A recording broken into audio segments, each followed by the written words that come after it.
أعوذ بالله من الشيطان الرجيم.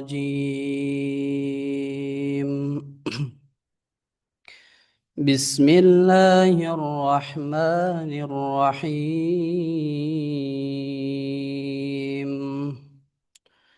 شهر رمضان الذي أنزل فيه القرآن هدى للناس وبينات من الهدى والفرقان، فمن شهد منكم الشهر فليصم، ومن كان مريضا أو على سفر فعدة من أيام أخر، يريد الله بكم اليسر ولا يريد بكم العسر، ولتكملوا العدة ولتكبروا الله على ما هداكم ولعلكم تشكرون. وإذا سألك عبادي عني فإني قريب أجيب دعوة الداع إذا دعان، فليستجيبوا لي وليؤمنوا بي لعلهم يرشدون.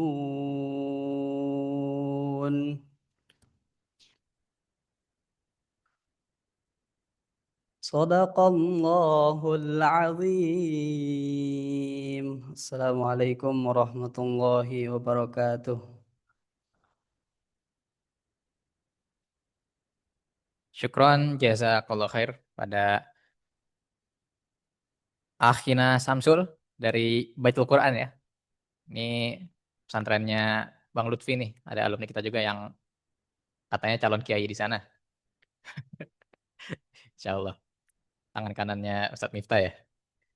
Oke, jadi kita lanjut pada, ini tadi saya langsung masuk ke acara pertama. Lupa ngejelasin breakdown acara secara umum ya. Bahwa ini adalah kegiatan reuni sebenarnya. Yang mana kita tahun lalu sudah reuni di acara Tablik Akbar. Nah, tahun ini kita reuninya agak spesial sebenarnya di acara itikaf, yang mana ini acaranya sederhana, tapi ini sebenarnya sangat urgent, ya. Yang mana kalau kita ngelihat di luar ya, misalkan saya ke daerah saya tinggal sekarang di rumah mertua, itu masih sepi, ya. Padahal ini 10 malam terakhir nih waktu-waktu yang sangat krusial buat kita mencari kesempatan lah untuk bisa mendulang banyak pahala gitu di malam-malam ini. Nah, ditambah lagi ini masjid yang sebenarnya dekat dengan Al Quran.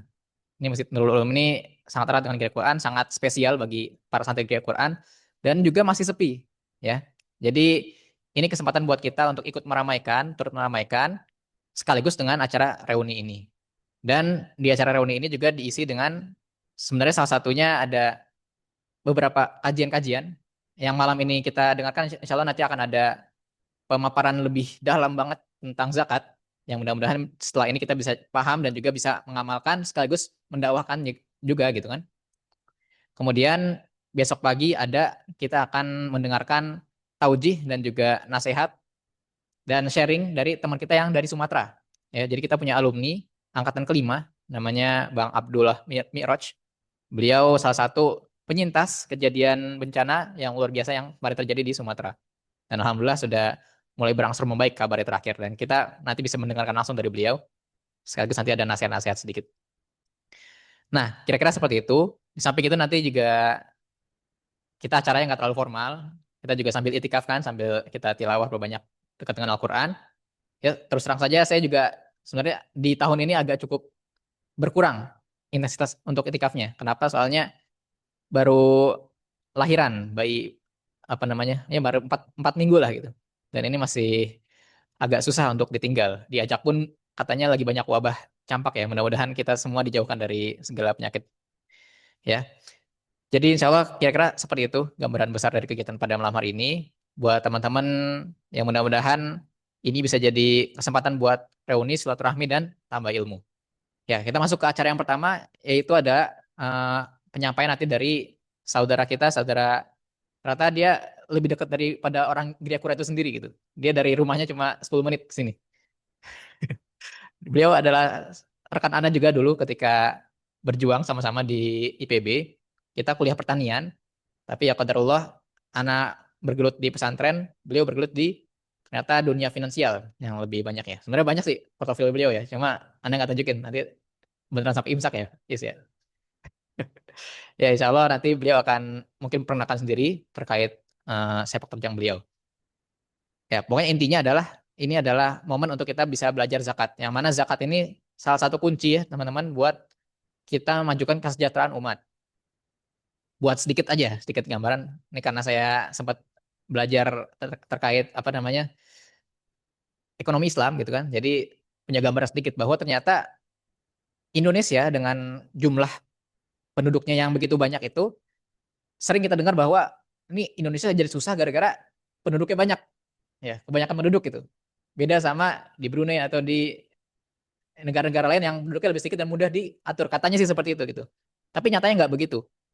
Nyatanya di rumus ekonomi itu dulu ekonomiannya AB, jadi lumayan lah bisa ngobrol. Nah, jadi di ekonomi itu ada rumusnya itu pertumbuhan ekonomi itu sama dengan jumlah konsumsi ditambah investasi dan apa lagi, dan pengeluaran pemerintah G. Ekspor dikurangin impor. Jadi misalkan di sejumlah penduduk itu konsumsinya banyak, maka pertumbuhan ekonomi itu akan lebih besar, gitu ya.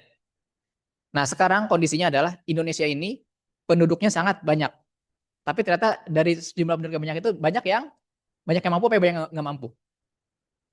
Ternyata lebih banyak yang nggak mampu. Nah, ternyata yang orang nggak mampu ini, ya teman-teman ya, itu punya prospek untuk meningkatkan perekonomian. Dari mana? Dari mereka suatu kebaikan untuk mencari ridho Allah kan gitu ya. Makanya sedekah nggak harus dalam bentuk harta. Tapi kalau sedekah bentuknya harta, berarti otomatis dia infak juga. Oke, next.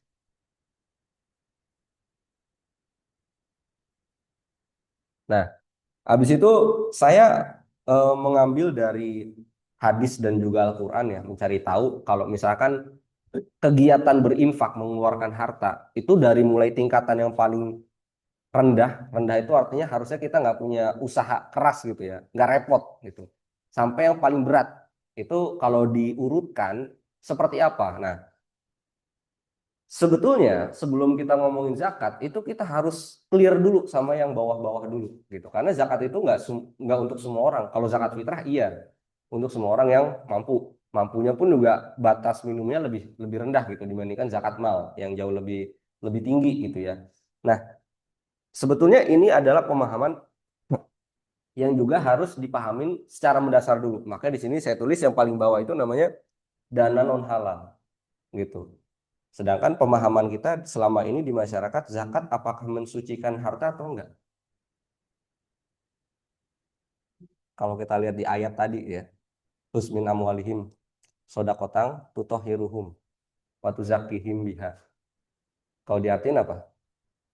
Ambillah zakat dari sebagian harta mereka. Dengan zakat itu kamu membersihkan dan menyucikan mereka. Mereka, gitu kan? Yang disebut di situ kan hum, bukan amwaluhum. Ya enggak? Beda kan antara hum dan amwaluhum. Bedanya apa? Allah di sini nggak sebut amwaluhum, tapi hum. Artinya yang jadi objeknya itu adalah orangnya, gitu. Yang disucikan itu adalah orangnya. Nah, memang oke kalau misalkan disebutnya menyucikan dirinya dan hartanya. Cuma ini konteks sebetulnya itu lebih kepada orangnya, gitu ya, supaya terbebas dari sifat-sifat kayak kikir, gitu ya. Karena orang kalau misalkan nggak melakukan kewajiban kayak bayar zakat dan nafkah, masuk ke dalam kategori kikir, gitu ya. Nah, artinya ada kekhawatiran ketika otomatis langsung lompat bilang zakat itu mensucikan harta. Nanti kesannya ada orang mikir gini, saya nyuri dapat 1 miliar atau korupsi, bayar 2,5%, sisanya boleh dong, ya nggak? Itu khawatirnya begitu. kalau orang mikirnya zakat itu mensucikan harta. Padahal yang harusnya dibayarkan untuk zakat itu harus udah dalam keadaan suci, bersih gitu. Makanya saya tulis di situ adalah kita harus bersihkan dulu dari dana-dana yang non halal. Jangan sampai ada orang punya penghasilan yang nggak halal dizakatin, itu nggak diterima zakatnya. Tapi dia harus diinfakkan dan itu ada pembahasan tersendiri ya masalah dana non halal ini. Gitu. Ini contoh-contohnya kayak misalkan dari uang riba, dari uang-uang yang nggak jelas, dari suap dan lain-lain gitu ya. Ada beberapa hal tergantung hukumnya gitu. Ada yang harus dibalikin, misalkan harta rampok, harta rampasan, harta rampok itu harus dibalikin. Ada juga yang nggak boleh dibalikin justru. Nah ini pembahasannya tersendiri kalau masalah ini.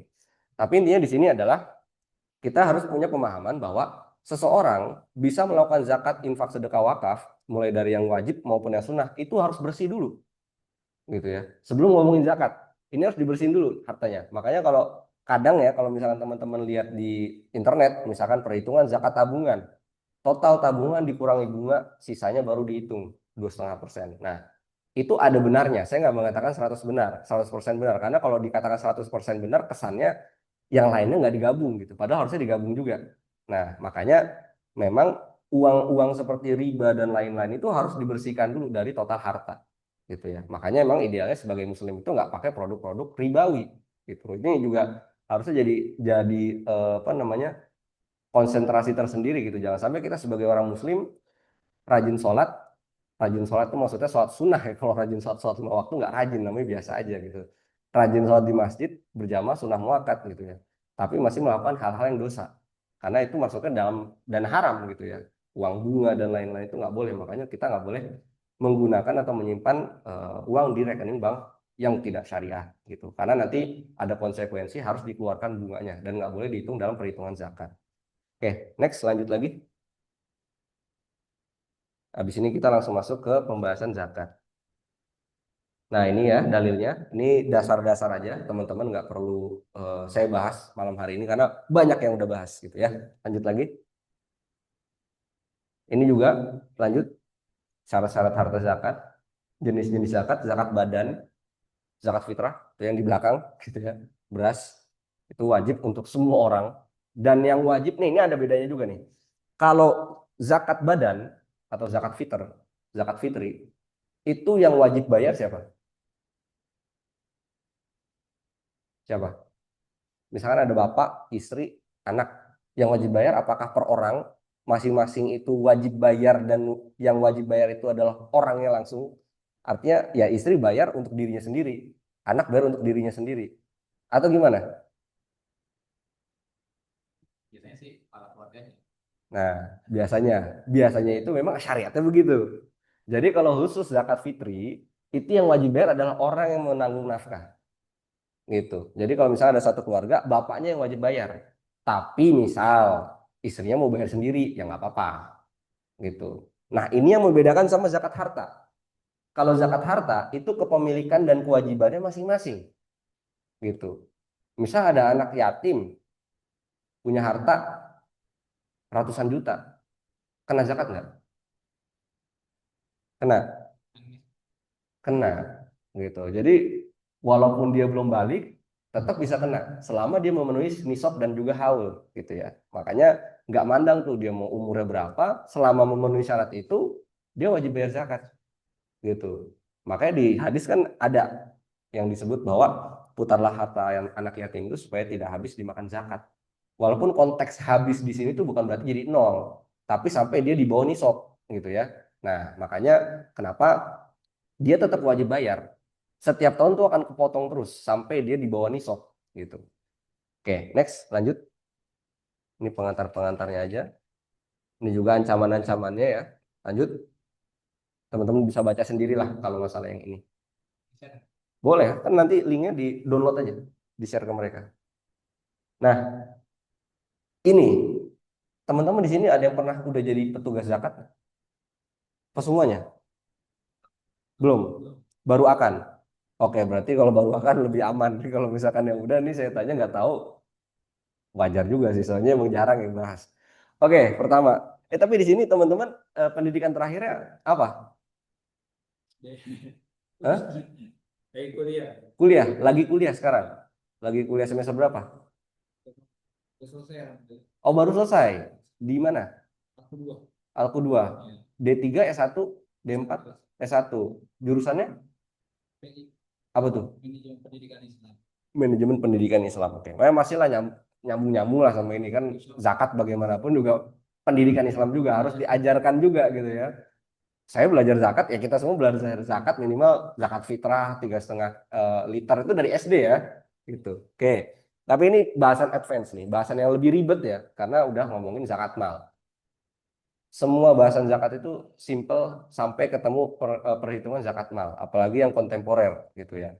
Walaupun zakat mal konsepnya gitu-gitu aja, karena dalilnya ya udah ada gitu. Tapi nanti akan berkembang. Berkembangnya itu bukan sesuatu yang nambah, tapi me, menyimpulkan ini tuh masuknya yang mana sih gitu. Karena di zaman Nabi itu nggak ada, tapi di zaman sekarang ada gitu. Contoh aja gitu ya. Teman-teman tahu kan ada namanya konsep saham perusahaan. Di zaman Nabi itu ya bisnis akadnya musyarakah mudharabah gitu ya. Walaupun sebetulnya itu konsepnya konsep saham juga, tapi kalau sekarang kan sahamnya itu saham per lembar gitu ya. Itu gimana perhitungan zakatnya? Makanya dicari tahu pendekatannya dalam perhitungan zakat mal seperti apa. Kurang lebih kayak gitu, maksudnya implementasi di zaman modernnya seperti itu. Nah, apa tuh? Itu makanya nggak dibahas di sini. Itu udah ada bahasannya sendiri, tinggal nonton nanti di YouTube yang kemarin ya. Masalah penurunan nisab itu ya. Nah, yang pertama, ini saya mau tanya aja, kuis-kuisan aja buat teman-teman ya. Yang online juga kalau misalkan mau jawab juga nggak apa-apa. Nilai emas, kan kita selama ini kalau ngomongin zakat, di mana-mana gitu ya. Ketika ada poster, ketika ada pembahasan masalah zakat, berapa nisabnya? Jawabannya adalah 85 gram emas. Kalau nisab aslinya 20 dinar gitu ya. 20 dinar kalau pakainya dinar. Dikonversi ke emas itu setara 85 gram emas. Masalahnya kita pakai uang rupiah. Ya kan? Pakai uang rupiah. Di sini ada yang transaksinya pakai emas, nggak ada kan? Belinya pakai emas logam mulia antam kan nggak mungkin. Pakainya rupiah. Pertanyaannya, yang menjadi acuan nisab itu harga jual apa harga beli? Teman-teman ada yang pernah beli emas? Kalau nggak ada ya nggak apa-apa, wajar. Karena belum nikah kan? Beli emas. Tuh, itu kayaknya bukan antum ya. Kayaknya emas antum tuh, tahu gitu. Untung aja nggak dibuka isinya coklat. Kalau dulu waktu kecil ada, warnanya emas gitu. Dari luarnya, taunya dalamnya coklat, permen gitu. Dapat antum. Nah, ini pertanyaannya ada yang bisa jawab nggak? Karena emas, nih biar teman-teman kalau misalkan belum tahu, belum pernah beli emas ya. Kita kalau misalkan beli emas, ini misalkan Antam ya, karena yang paling acuan paling umum tuh biasanya Antam. Antam itu menjual emas pada kita, harganya misalkan 3 juta. Tapi kalau kita beli emas itu, terus kita jual lagi ke Antam, itu harganya bisa jadi 2,9 atau 2,85. Sekitaran segitulah, pokoknya turun. Artinya kalau kita beli emas dari Antam sekarang, kita bayar 3 juta, langsung kita jual lagi, itu harganya turun. Gitu ya. Di saat yang sama. Karena ada istilah namanya buyback, beli kembali. Pertanyaannya kalau untuk zakat, ngitungnya dari harga yang mana? Selama ini tahu kan, nisab itu 85 gram tahu? Tahu. Tapi dihitungnya dari harga yang mana? Emang nggak pernah ada yang ngasih tahu? Ini baru pertanyaan pertama. Baru pertanyaan pertama ini. Harga beli. Artinya harga yang mana? Pas kita bayar 3 juta atau yang 2,8? Yang 3 juta, yang lebih gede. Teman-teman, kira-kira yang mana harganya? Ini sebenarnya saya baru bahas kemarin, minggu lalu di feed Instagram, nggak baca ya. Acuannya dari yang mana? Itu saya bahas tuh di Instagram. Ada yang bisa jawab? Yang 3 juta atau yang 2,8? Ini cuma 50-50% loh kemungkinan salahnya. Cuma dua jawabannya soalnya. Harga jual apa harga beli? Gitu. Harga jual itu artinya yang 3 juta. Harga jual si Antam.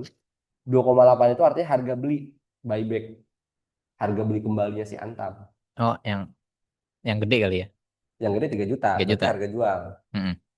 Harga jual. Yang lain setuju? Apa ada yang nggak setuju? Kita setujuin aja nih. Harga beli. Hitungnya pakai harga beli. Jadi 2,8 atau 2,85. Makanya kalau ngelihat website Antam ada lagi tuh simulasi buyback. Nah, di situ lihatnya. Karena kalau harga jual itu udah ada tambahan harga-harga lain. Misalkan keuntungannya si Antam, pajak dan lain-lain. Tapi betul-betul nilainya itu berapa? Yaitu buyback itu ya. Nilai sebetulnya emas saat itu.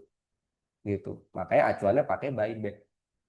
Makanya saya katakan selama ini edukasinya itu parsial, cuma bilang 85 gram emas dari harga apa, nggak dikasih tahu, ya kan? Itu baru satu. Yang kedua, apakah pembayarannya dilakukan ketika seseorang menyentuh nisab atau nunggu 1 tahun lagi? Misalkan teman-teman nisabnya misalkan sekarang berapa tuh harga emas? 2,8 lah taruh. Misalkan 235 juta. Misalkan saya punya uang 234 juta. Habis itu saya dapat uang 2 juta. Dari 234 jadi 236. Berarti kan udah nisab tuh. Nah, saya harus bayar zakat nggak? Setahun lagi.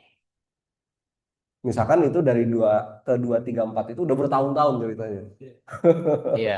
Kan nggak Soalnya kan mungkin belum nisab. tiba-tiba ujuk-ujuk 234. Kan tahun pertama 100 juta, tahun kedua 150, tahun ketiga 200 gitu dan seterusnya. Nah, pertanyaannya kalau saya dari 234 ke 236, Mm-mm. ketika menyentuh 236 saya bayar zakat apa enggak? Zakat mal ya ini maksudnya. Mal, emas perak. Saya nggak hari ini saya nggak ngomongin zakat penghasilan. Oke, kita tutup dulu itu pembahasan. Saya nggak bahas itu. Zakat emas. Pertanyaannya bayar apa enggak ketika menyentuh 236? Harusnya setahun dulu. Setahun dulu. Iya. Tahun lagi berarti. Walaupun sebelum udah bertahun-tahun tuh ngumpulin. Iya. Kan belum nisab. Gimana? Kan Oke. nisabnya Nah, jadi ketika menyentuh nisab, dari saat itulah ditandai tanggalnya, tunggu 1 tahun haul. Jadi haulnya baru dihitung setelah menyentuh nisab. Artinya ketika saya punya 236, belum bayar. Nunggu 1 tahun dulu. Itu pun kalau masih di atas nisab. Kalau di bawah nisab nggak bayar. Gitu ya. Oke. Yang ketiga, pembayaran zakat dilakukan ketika menyentuh nisab. Itu yang ketiga ya. Yang kedua, kelewat. Pembayarannya di bulan Hijriah apa Masehi?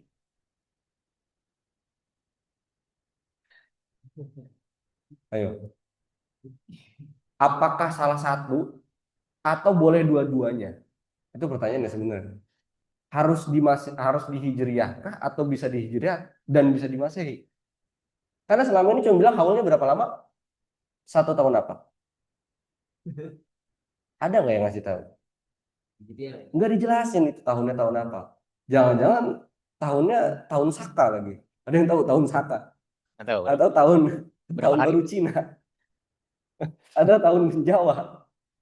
Kan nggak dijelasin. Itu kalau dulu teman-teman ada yang anak IPA nggak atau belajar SMP deh. Ada istilahnya satuan internasional. Itu harus dijelasin. Satuannya apa? Berat kilogram, panjang meter. Ini tahun-tahun apa nggak dijelasin? Ya kan? Artinya nggak jelas tahun apa. Harusnya dikasih tahu itu tahunnya apa. Tuh ya. Nah, ini akan berpengaruh karena Hijriah masih dua-duanya boleh. Tapi Rasul mencontohkannya tahun Hijriah, ya. Oke. Utang seperti apa yang menjadi pengurang aset zakat? Nah, ini terlalu dalam. Kita nggak bahas itu tapi biasanya utang jatuh tempo. Tapi spillannya utang kayak utang beli mobil, beli rumah tidak mengurangi aset kena zakat. Karena kalau kayak gitu semua orang banyak yang nggak bayar zakat. Saya punya uang 300 juta, Pak. Wajib zakat? Wajib. Tapi saya punya rumah belum lunas, harganya 1,5 miliar. Berarti kan saya punya 300 dikurang 101,5 miliar. Berarti saya punya uang minus 1,2 miliar. Saya berarti masuknya ke apa? Rekop. Kok rekop apa namanya? Gorimin. Malah saya harusnya dapat zakat. Kan ngaco kalau pemikiran begitu kan. Nah, artinya ada pembahasan tersendiri masalah utang itu seperti apa. Tapi kita nggak bahas hari ini ya. Piutang seperti apa yang jadi aset kena zakat? Itu piutang juga jadi penambah sebetulnya. Tapi piutang seperti apa itu tergantung gitu. Ini juga pembahasannya terlalu dalam. Kita nggak bahas hari ini. Karena rumus biasanya itu ditambah piutang. Piutang yang apa harus dijelasin. Piutang apa? Apakah piutang lancar atau piutang nggak lancar? Piutang dari akad apa? Tergantung gitu. Karena kalau misalkan saya mau ngasih jasa gitu ya. Saya punya jasa, misalkan saya jasa ini eh, bikin taman gitu ya. Habis itu saya deal, oke saya akan melakukan apa namanya jasa bikinin taman di rumah Bapak gitu ya. Udah sepakat tuh. Uangnya belum dibayar, jasanya juga belum saya bayar, belum saya kasih. Apakah eh, nominal di kontrak tersebut itu masuk dalam perhitungan zakat atau enggak? Kan gitu. Misalkan nilai 10 juta, tapi uang belum saya terima. Jasanya juga belum saya terima. Pertanyaannya kan 10 juta itu masuk dalam perhitungan zakat mal atau enggak? Nah, itu pembahasan kontemporer tuh begitu. Bukan cuma sekedar emas 85 gram. Contohnya Bapak A punya emas 100 gram. Nggak ada itu di dunia kayak gini. Nggak ada. Percaya sama saya. Jadi pembahasannya udah harus sedalam itu. Gitu ya. Oke, lanjut. Nilai stok barang. Nah, ini juga nih, zakat perdagangan. Orang banyak yang mikir zakat perdagangan itu dihitungnya cuma dari profit. Artinya misalkan teman-teman ada punya warung. Gitu ya. Berapa keuntungannya? Itu dizakatin. Salah. Gitu. Utamanya justru dari barang dagangannya itu. Yang belum Teman-teman kejual. punya warung nih. Ada yang misalnya punya warung Madura. Warung Madura. Kan banyak tuh jajanannya kan. Segala macam di situ kan. Itu berapa nilainya? Dicari tahu. Nah, tapi kan nggak pernah dibahas. Di semua edukasi nggak pernah dibahas. Dihitungnya pakai harga belanja apa harga jual. Yang mana kira-kira? Hmm. Saya beli beras nih. 1 ton. Saya belanja beras 1 ton. Beras berapa sih 1 kilonya sekarang? 20.000 kali ya. 10.000 deh biar gampang. 10.000 dikali 1 ton. 1 ton 1.000. 1.000 dikali 10.000. 10 juta. Itu contoh berasnya aja 10 juta. Saya belanja beras 10 juta. Kalau laku semua harganya 13 juta. Pertanyaannya, ketika kita ngomongin stok barang, yang dihitung itu 10 juta apa 13 juta? 10 juta. Harga belanja berarti. 10 juta juga. Iya. Kan belum 10 kejual. juta. Nah, buat yang barang, dihitungnya pakai harga jual. 13 juta. Mulai pusing? Kalau mas pakai harga apa? Beli. Kalau barang dagangan pakai harga jual. Nah itu dari Hah? dari fatwa Basnas atau apa? Cari di fatwa bahas, nggak ada yang bahas. Nggak ada. Berarti dari mana? Ya dari teori tadi klasik. Oh. Tapi kalau yang ada di EOIV. Hmm. Yang bahasa Arab bisa, kalau mau baca bahasa Arab, bahasa Inggris juga bisa. Nanti di share fatwanya, kaidah nomor berapa. Berarti dari Gitu. perkumpulan zakat. Ulama sedunia. Iya. Gitu. Itu yang menyimpulkan ini hukumnya gimana, ini hukumnya gimana. Karena detail banget kalau fatwa EOIV. EOIV itu bahkan sampai ngebahas masalah, misalkan kita punya produk ya. Misalkan teman-teman di sini ada yang punya usaha nggak sih? Punya usaha nggak? Pernah bisnis ya? Nah, Bisnis apa? konveksi. Konveksi. Konveksi kan ada plastiknya kan? Ya, Ada kemasan. packagingnya kan? Mm-mm. Itu sampai dibahas packaging itu masuk zakat apa enggak? Gitu. Saking detailnya itu fatwa-fatwanya. Iya. Gitu. Apalagi cuma sekedar harga jual, harga beli. Itu juga dibahas. Makanya dikatakan dengan nilai jual saat itu. Jadi ketika haulnya itu hari tersebut, maka kalau misalkan barang-barang itu laku, nilainya berapa? Kalau laku artinya kalau kejual, walaupun belum terjual, dinilai dari situ, gitu ya. Tuh, nambah ya teman-teman ilmunya ya. Harga jual kalau barang dagangan. Terus, apakah kerugian jadi pengurang aset kena zakat atau enggak? Kerugian jadi pengurang atau enggak? Maksudnya gimana? Kita jualan. Ya pokoknya begitu. Karena di mana-mana kalau teman-teman ngeliat tabel zakat gitu, zakat perdagangan, itu kerugian itu ada tulisannya. Tapi kalau kita bedah, apakah kerugian selalu jadi pengurang zakat atau enggak?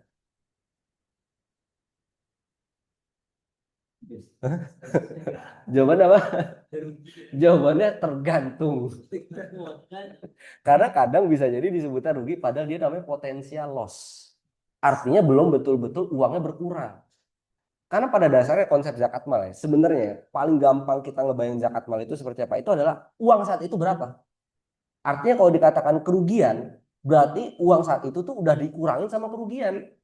Jadi nggak dihitung lagi. Kalau kerugian dihitung lagi, berarti dia double pengurangnya. Kan ibaratnya gini, kalian punya bisnis dan punya potensi totalnya jadi 100 juta. Tapi gara-gara nggak laku, makanan misalkan bisnis makanan, gara-gara nggak laku, makanannya basi. Kerugiannya 10 juta. Basi 10 juta nggak bisa kejual. Berarti kan total asetnya jadi sisa 90 juta. Ya udah 90 juta itu yang dihitung. Kalau 90 juta dikurang 10 juta, jadi kurang zakatnya nanti. Karena kan 10 juta kerugian itu kan ya udah hilang gitu. Udah hilang, tinggal kita hitung aja berapa yang sekarang ada. Kayak gitu. Oke.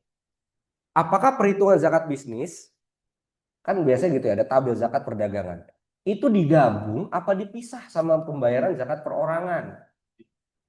Misalkan zakat emas, perak, zakat tabungan, ada lagi zakat perdagangan. Coba deh, bisa browsing nggak? Bisa. Coba browsing. Google, tabel zakat. Ketik aja begitu. Pasti keluar nih, tabel-tabel kayak gitu. Nah, skip dulu.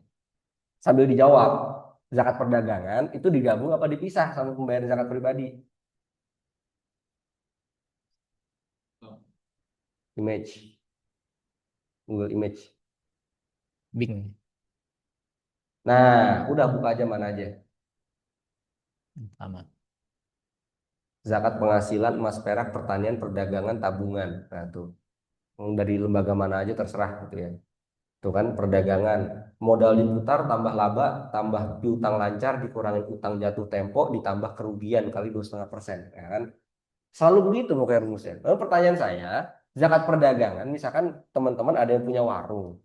Tadi ya, dihitung nih totalnya berapa tuh yang kena zakat. Terus teman-teman punya emas juga. Pertanyaannya itu digabung apa dipisah? Gabung. Tapi ini tabelnya dipisah. Iya, satu satu pemilik. Tapi yang satu emas dan lain-lain, yang satunya perdagangan. Jadi bisa apa digabung nih? Bisa apa Kayaknya digabung, Zin? penghasilan. Enggak, kita nggak bahas penghasilan. Pokoknya ini cash close ya. Hari ini Eh. kita nggak bahas zakat penghasilan, titik. Oke? Salam dulu. Pak Dadi ngurus zakatnya Pak ya? Ngurus zakat juga di sini ya? Zakat mal juga ada. Masa semuanya? Oh berarti tanya Pak Dadi nih. Nah, ya udah boleh. Tapi jangan sampai jadi kurang ajar nanyanya.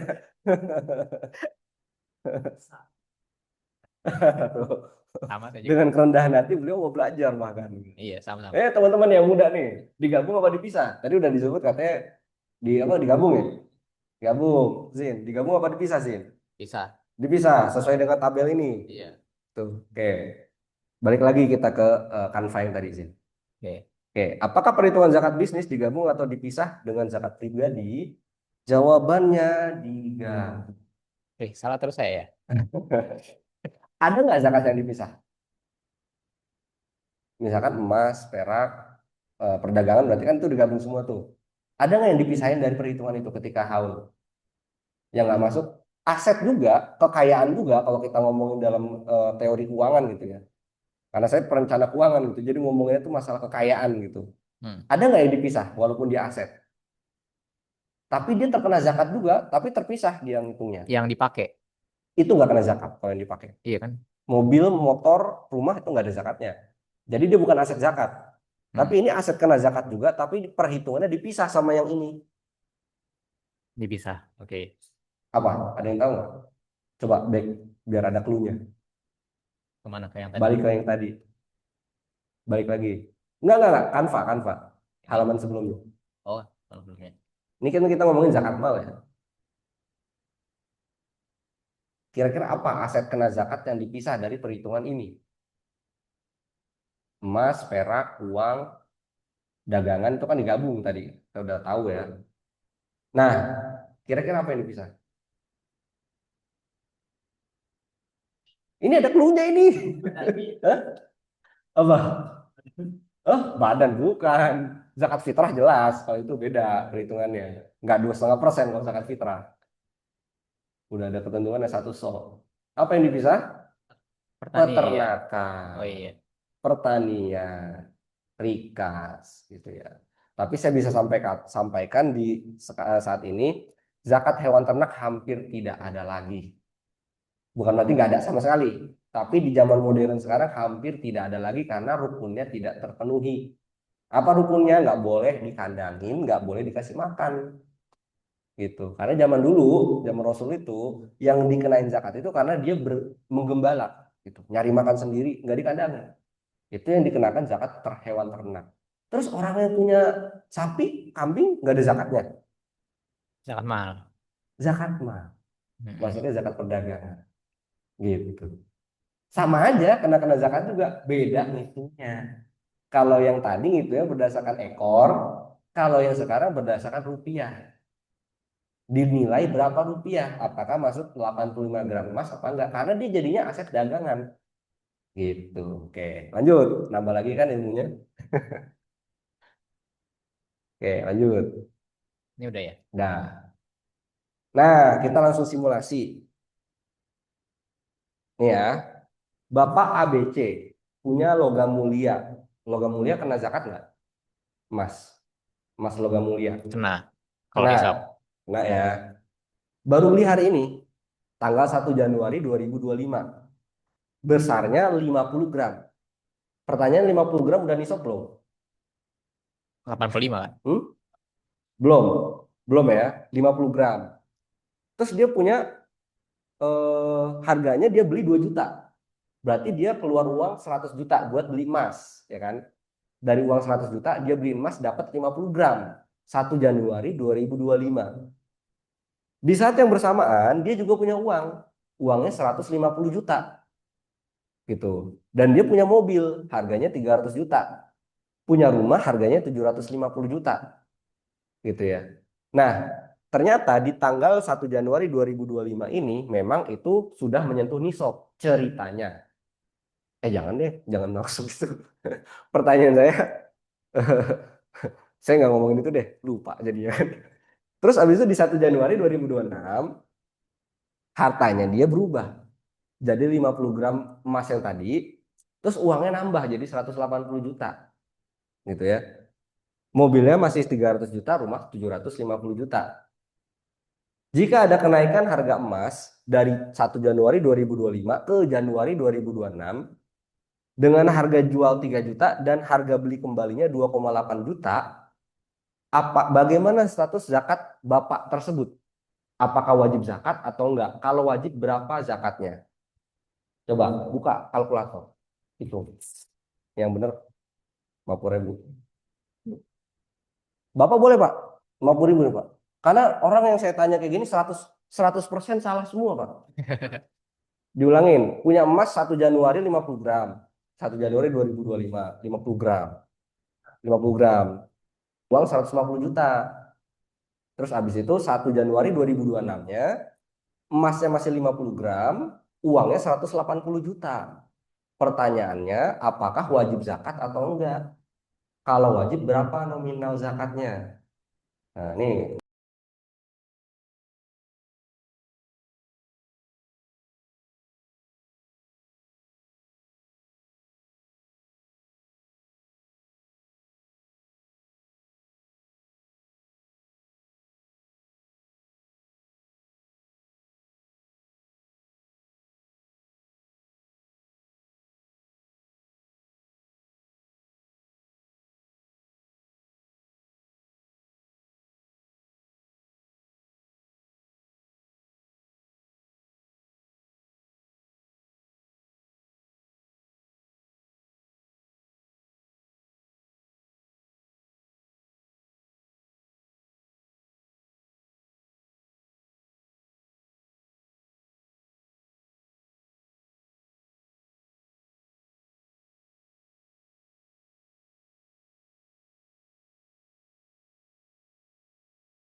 dipakai. Nah, ini ada emas, ada uang. Baik lagi ke konsep tadi zakat mal. Semua yang setara dengan emas perak kena zakat dan digabung. Artinya uang dan emas kena, Pak. Digabung dulu, digabungin. Makanya tadi saya bilang, edukasi yang tabel zakat tadi itu karena parsial bikin misinformasi. Seolah-olah semuanya jalannya sendiri-sendiri. Padahal yang sendiri itu ya peternakan, bukan peternakan. Bahasanya juga harusnya yang betul itu bukan zakat peternakan, tapi zakat hewan ternak. Gitu ya. Karena kalau peternakan zaman sekarang itu kenanya zakat perdagangan. Gitu. Jadi hewan ternak sendiri, hasil tani sendiri, rikas sendiri, emas perak sendiri. Jadi ini sebetulnya bahasanya tuh zakat emas perak, teman-teman. Makanya saya bilang zakat mal itu dari dulu sampai sekarang tuh sama, gitu. Ini tuh semua bahasanya zakat emas perak aja. Cuman kalau dulu itu orang itu emas perak dan perdagangan aja, kalau sekarang macam-macam, gitu. Makanya tadi saya bilang ada saham, kalau di perdagangan bahkan ada packaging, gitu ya. Itu bisa kena atau enggak, bahasanya udah sampai sana. Nah ini digabung. Berarti 50 gram tambah 150 juta, kena nisab enggak? Udah langsung aja kena. Berarti nunggu 1 tahun. Dari 1 Januari ke 1 Januari. 1 tahun. Ternyata nambah asetnya. Kan habis itu kan kita jadi ngitung lagi, mikir lagi. Ini yang kena 50 gram per 150 juta, apa 50 gram per 180 juta? Yang ada saat itu. Yang ada saat itu, bukan yang hartanya udah umurnya 1 tahun. Karena umurnya 1 tahun baru yang 150 juta sama 50 gram. Si 30 juta ini dia umurnya belum setahun. Udah langsung kena zakat gitu.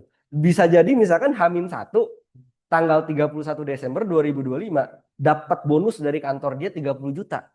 Makanya dia jadi 180 juta. Kan bisa aja. Baru 1 hari apakah langsung kena zakat? Kena. Karena dia jawabannya 8 juta. Makanya dia bilang kena. Kena nggak? Oke. Nah, jadi ngitung ya. 50 gram. Ini mas ya. Kalinya berapa? 2 juta. 2 juta. 3 juta. 2 juta, 3 juta apa 2,8? Ini ketika haul ya. Hah? 3 juta. Kenanya yang berapa juta, Zin?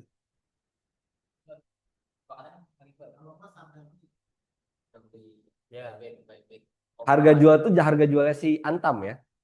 Karena harga jual selalu lebih tinggi daripada buyback. Kalau maksudnya 3 juta kalau dia beli lagi emas. Gitu ya. Harga jual tuh dari sudut pandang Antam. Kalau Antam ngejual tuh harganya 3 juta. Kalau Antam beli lagi 2,8. Beli kembali. Pertanyaannya ketika haul yang dihitung 2 juta, 2,8 apa 3? 2,8. 2,8. Kita refresh lagi ke yang tadi ya. Kalau emas pakai buyback apa pakai jual? Buyback. Buybacknya berapa?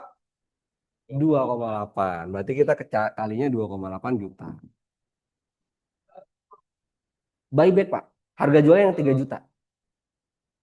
Harga jualnya 3 juta. Pasti selalu pakai yang lebih murah. Yang dipakai tuh harga buyback. 50 gram kalau dagang pakai harga jual. Gitu. 50 gram dikali 2,8 juta. Ditambah 150 apa 180? 180. Kenapa? Karena yang dilihat adalah aset ketika haul. Walaupun dia baru dapatnya di hari itu sekalipun juga tetap kena zakat langsung. Jadi akumulasi pokoknya dilihatnya pas haul. Ya. Ini berapa nih? 140. Nggak boleh. Enak aja. Mau ganti berapa emang? 320 juta. Berapa zakatnya berarti? Saya berarti 8 juta. 8 juta. Ya, 2,5 ya. Kalau hijriah. Ini apa? Pakainya apa? Pakainya Masehi. Jadi 2,577 sama dengan 8.246.400 rupiah. Nih zakatnya. Nah, nggak jadi ya? Nggak ada yang bener. Karena pakai Masehi. Masehi itu beda 11 hari. Gitu. Tapi tetap sebaiknya ini nggak dipakai. Karena Rasul makainya itu pakai Hijriyah. Kalau zakat pribadi sebaiknya pakainya Hijriyah. Gitu. Kenapa bisa ada teori zakat pakai Masehi? Karena kalau bisnis agak susah ngitungnya kalau pakai apa namanya Hijriyah. Karena biasanya kan perhitungan kan laporan keuangan per 31 Desember ya kan. Bukan per nisabnya kapan. Makanya pakainya Masehi. Kalau Masehi boleh 2,577. Kalau misalkan tahun kabisat Februarinya 29 hari, jadinya 2,5775 gitu. Ini emang triknya di sini nih. Karena biasanya kalau 8 juta bener orang. Nah, kita bikin aja yang lebih susah pakainya kalendernya Masehi gitu. Jadi salah ya. Jawabannya 8,246 gitu. Tadi mau jawab itu ya? Oke, lanjut. Baru ingat ya. Apanya? Emas. Emas kan nisabnya 85. Nah, dia punya emas 50 gram. Tapi untuk zakat emas perak itu yang dihitung nggak cuma emas aja. Emas dan setara emas. Setara emas zaman sekarang bisa rupiah, bisa dagangan, bisa saham, bisa lain-lain. Karena zaman sekarang itu aset itu macam-macam, Pak, bentuknya. Nggak kayak dulu. Dulu itu cuma ada emas perak dan barang dagangan aja. Makanya tadi saya bilang, kalau peternakan zaman sekarang, itu masuknya ke sini juga hitungannya. Misalkan si bapak ini punya kambing 10 ekor. Dia nggak masuk ke dalam perhitungan zakat hewan ternak. Kenapa bisa gitu? Karena dia nggak gembalain. Pasti dikandangin sama dia. Pasti dikasih makan. Gitu. Kecuali kalau dia lepas. Zaman sekarang kalau dilepas, nggak ada zakatnya. Kenapa? Hilang semuanya. Gitu. Walaupun 10 ekor. Karena digabung. Tapi tergantung 10 ekor itu dia diperuntukannya sebagai apa, Pak? Kalau 10 ekor punya pesantren, buat konsumsi pesantren, itu nggak ada zakatnya. Karena dia jadi barang pakai. Baik lagi tadi, barang pakai nggak ada zakatnya. Tapi kalau dia 10 ekor itu karena diniatkan untuk dijual 10-10-nya, itu jadi barang dagangan, kena. Tapi kalau 10 ekor itu dipakai buat jadi budidaya, dan yang akan dijual anakannya, yang kena zakat anakannya, Pak. Si induknya nggak ada zakatnya. Gitu. Jadi tergantung, makanya saya bilang, zaman sekarang tuh begitu. Kalau zaman dulu orang yang namanya punya ternak, itu pasti digembalain.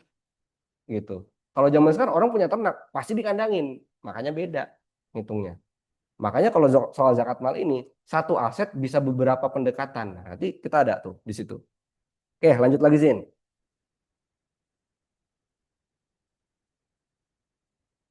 Lanjut. Nah, ini agak advance sebenarnya. Zakat itu bisa ditentukan dia itu masuk ke dalam sesuatu yang kena zakat atau enggak. Ini bahasa saya zaman sekarang ya. Karena ini nggak ada dalilnya. Jadi ini mengambil intisari dari dalil-dalil Quran maupun Sunnah gitu. Pertama, niatnya. Yang tadi saya bilang, misalkan Bapak punya kambing 40 ekor, Pak. Niatnya diapain? Kalau 40 ekor niatnya cuma dipiara, kena zakat nggak? Tergantung.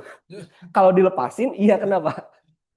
Tapi kalau 40 ekor buat konsumsi sendiri, nggak kena. Nah, itu kan dilepasin tuh. Nah, kalau kayak gitu bisa kena tuh.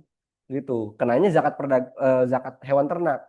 Karena zakat hewan ternak itu kalau dihitung persentasenya lebih kecil daripada zakat perdagangan. Gitu. Karena misalkan kalau zakat hewan ternak 60 ekor kambing yang dilepas, itu zakatnya cuma 1 ekor, Pak. Artinya 1/60. Tapi kalau zakat mal yang emas perak 2,5%, 2,5% itu 1/40. Lebih gede dia. Gitu. Nah, makanya tergantung niatnya. Mau dijual, mau dipiara, apa mau dijual anakannya, atau mau dijual anakan plus induknya, atau bisa jadi, nah kalau dicampur perlu dipisahin tuh satu-satu, atau bahkan dipiara buat diambil tenaganya, misalkan miara sapi buat atau kerbau gitu ya, buat ngebajak, Kalau kita miara kerbau buat dijual berarti kan kena si kerbaunya. Kalau kita miara buat jadi pembajak, kena nggak? Nggak kena, gitu. Jadi tergantung niatnya buat apa, gitu. Yang kedua akadnya.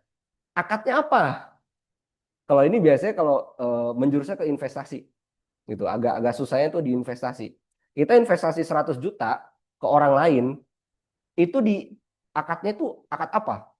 Apakah akadnya itu investasi dalam bentuk jual beli barang, atau investasi murni, atau investasinya itu akadnya jadi sewa, atau apa, tergantung, gitu. Nanti pendekatan zakatnya beda. Ini emang agak advance kalau bahasan yang ini ya. Yang ketiga, bentuk aset. Ketika investasi 100 juta, dia berubah jadi apa tuh uang? Apakah udah habis karena buat operasional? Apakah jadi bangunan? Apakah jadi bahan yang akan dijual lagi? Setiap barang itu beda-beda, gitu. Yang diinvestasikan. Karena gini Pak, contoh ya Pak ya. Saya misalkan Bapak punya usaha nggak Pak? Apa? Madu, oke, pas. Karena ini barang dagangan. Misalkan Pak siapa Pak? Pak Dadi. Oke, Pak Dadi punya usaha madu. Misalkan ceritanya Bapak butuh modal. Bapak minta dikasih modal sama saya berapa? 50 juta. Oke. Misalkan Pak Dadi butuh modal 50 juta ya. Terus ceritanya Pak Dadi itu sekarang punya aset di bisnisnya dia itu nilainya misalkan, ini contoh aja ya. Nilainya misalkan 250 juta.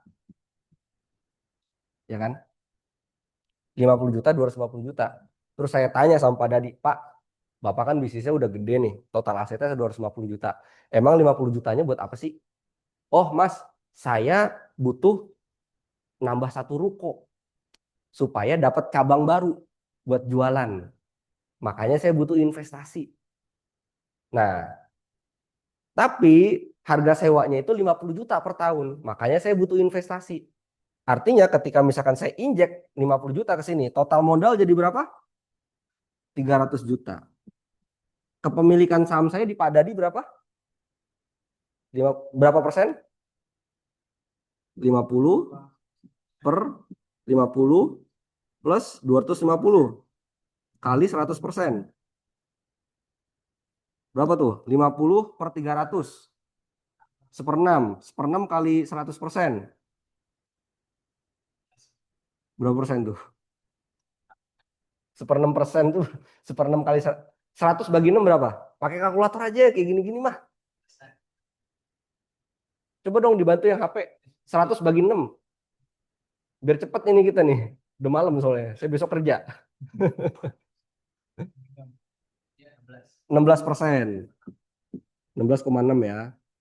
16%. Artinya ketika saya investasi ke Pak Dadi, saya punya kepemilikan 16%. 16%-nya dari mana? Dari keseluruhan bisnisnya Pak Dadi. Gitu. 16%. Sehingga ketika misalkan nanti saya punya haul sendiri, Pak Dadi punya haul sendiri. Ternyata saya punya aset yang lain yang itu juga udah nisab gitu ya. Jadi aset saya yang di sini tuh kehitung juga. Pertanyaan saya, ketika saya investasi ke Pak Dadi, ini kan tergantung bentuk aset saya bilang ya. Misalkan saya punya uang aset yang lain gitu ya, itu 500 juta. Pertanyaan saya ketika saya ngitung zakat, berapa aset kena zakat saya di bisnis Pak Dadi?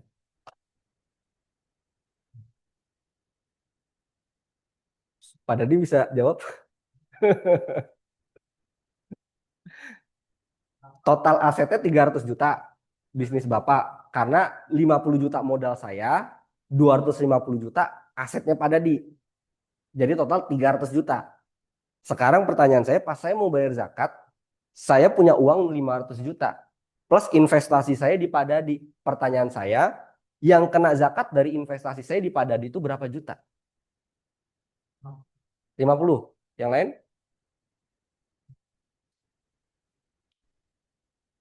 Berapa juta sih? Ini angkanya masih bulat loh.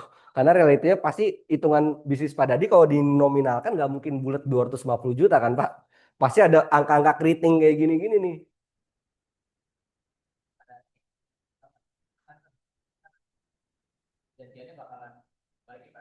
Itu nggak kita bahas, itu nggak masuk dalam perhitungan. Cuman intinya di sini tadi clue-nya adalah ketika diinvest itu dipakai buat bayar sewa 1 tahun buat ruko, Oh ya. buat ruko.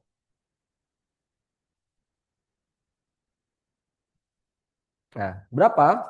Jawabannya adalah 16,6% dikali aset kena zakat.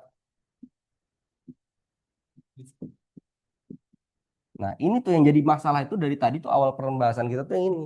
Aset kena zakat tuh apa? Apa aja yang kena? 16,6% dikali dengan kita perlu mendefinisikan ini. Ya, 50 ditambah 250 juta. Tadi saya udah kasih tau clue-nya, 50 juta akan dipakai buat bayar biaya sewa. Langsung pas saya injek sama Pak Dadi langsung pakai tuh bayar. 50 jutanya jadi masih ada atau enggak?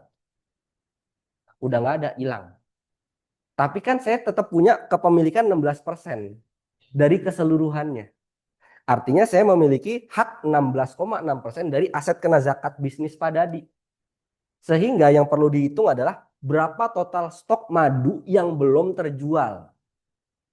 Plus uang tunainya dari bisnis ini. Misalkan 250 juta ini adalah semuanya bentuknya dalam bentuk madu. Berarti 16,6 dikali 250 juta. Gitu. Iya benar, dari 250 juta. Ditambahin ke sini. Itulah zakat saya nanti. Siapa yang makin puyeng? 1/6 dari total asetnya zakat. Karena modal saya ke bisnis Bapak itu 1/6. Gitu. Bayangin kalau ada orang punya bisnis, ngebuka investasi kemana-mana. Makin pusing kan? Gitu, realitanya. Iya, ngitungnya masing-masing. Gitu. Jadi zakat perdagangan ini sesuatu hal yang sulit dihitung. Makanya saya bilang ngitung zakat itu kayak audit keuangan. Karena ini harus dibedah nih. Pertanyaannya, boleh nggak kalau saya bayar zakat 500 juta ditambah 50 juta?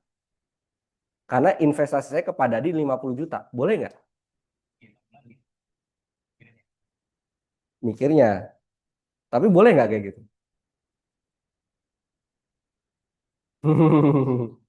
Boleh nggak? Saya investasi 50 juta, terus saya hitung 50 juta itu kena zakat semua. Boleh. Tapi pasti akan lebih bayar zakatnya. Makanya saya bilang, karena waktu itu pertanyaan saya, teman-teman ngitung kayak gini puyeng kan? Puyeng. Waktu itu saya juga pernah ditanyain sama audiens peserta. Kok puyeng ya? Bukannya Islam itu memudahkan? Saya bilang, kalau mau mudah bisa. Hitungnya dari ini, 50 juta. Pertanyaannya mau nggak? Itu aja. Pasti lebih besar. Dan ini nggak boleh dipaksakan. Nggak boleh Amil ngomong, Bapak investasinya berapa? 1 miliar. Ya udah 1 miliar kali 2,5%. Nggak bisa gitu. 1 miliar bisa jadi udah jadi dalam bentuk gudang, mobil operasional, gaji karyawan. Itu kan nggak kena zakat semua. Iya, gitu. Jadi kalau mau pakai pendekatan investasi dari modal total, modal awal, silahkan. Katanya biar gampang, silahkan. Tapi akan lebih bayar. Kalau saya sih nggak mau. Karena kalau saya punya usaha nih, modalnya 1 miliar. Terus saya beli inventaris kayak beli bangun rumah, bangun toko, beli mobil, gaji pegawai, segala macem. Terus abis itu sisanya cuma sisa 400 juta untuk persediaan barang yang akan dijual. Berarti kan yang kena zakat 400 juta doang. Kalau saya ngali 2,5% dari 1 miliar, berapa juta zakat yang saya bayar lebih? Gitu kan. Kalau saya sih mending buat pendidikan anak. Kalau saya ya, gitu. Mending yang digedein itu infak dan wakaf. Kalau zakat ya udah segitu aja. Tapi kalau mau pakai yang tadi ya nggak apa-apa juga. Nggak bisa dipaksain. Tapi Amil nggak boleh maksa. Intinya begitu. Oke, lanjut. Makin pusing kan. Nah, ini kita skip aja. Saya bilang tadi saya nggak mau bahas zakat penghasilan. Nggak usah. Nah, ini permasalahannya begini teman-teman. Ketika misalkan nggak kelihatan ya, bisa di zoom nggak Zin? Di escape, habis itu di zoom di Canva-nya. Saya teman-teman nggak kelihatan kecil banget. Nah, jadi ini lucu-lucuan aja ya. Saya bikin meme kan. Misalkan ada orang nanya, Pak, saya mau bayar zakat mal, ngitungnya gimana ya? Oh, dikali aja 2,5% dari aset kena zakat. Kan tadi ini ya. Yang jadi masalah kita kan aset kena zakat. Ternyata nggak cuma sesimpel itu. Nyari aset kena zakat itu macam-macam caranya. Mulai dari haulnya dia kapan. Pertama kali dia nisab itu kapan? Karena kan setiap orang beda-beda. Apakah zakat mal dibayar setiap Ramadan? Ini pertanyaan loh. Zakat mal itu dibayar apakah pas Ramadan atau enggak? Enggak. Boleh nggak bayarnya pas Ramadan? Boleh. Tapi nggak boleh diundur, bolehnya dimajuin. Gitu ya. Contoh, misalkan dia pertama kali nisab itu bulan Syawal. Berarti dia harus bayarnya tuh kapan? Syawal lagi tahun depan. Tapi kalau dia bayar di Ramadan boleh nggak? Boleh. Tapi kalau misalkan dia itu pertama kali nisabnya Sya'ban, habis itu tahun depannya dia Sya'ban 1 haul, terus dia undur pas Ramadan bayarnya, itu dosa. Nggak riba, dosa aja gitu. Karena dia menunda utang, kayak menunda utang, apalagi ini ibadah gitu ya. Itu kan ibaratnya mau sholat subuh tapi di waktu zuhur gitu. Itu beda beda beda haul gitu ya. Makanya nggak boleh diundur, tapi kalau dimajuin boleh. Makanya kalau bayar zakat di Ramadan ada hikmahnya emang supaya lebih mudah ngitungnya.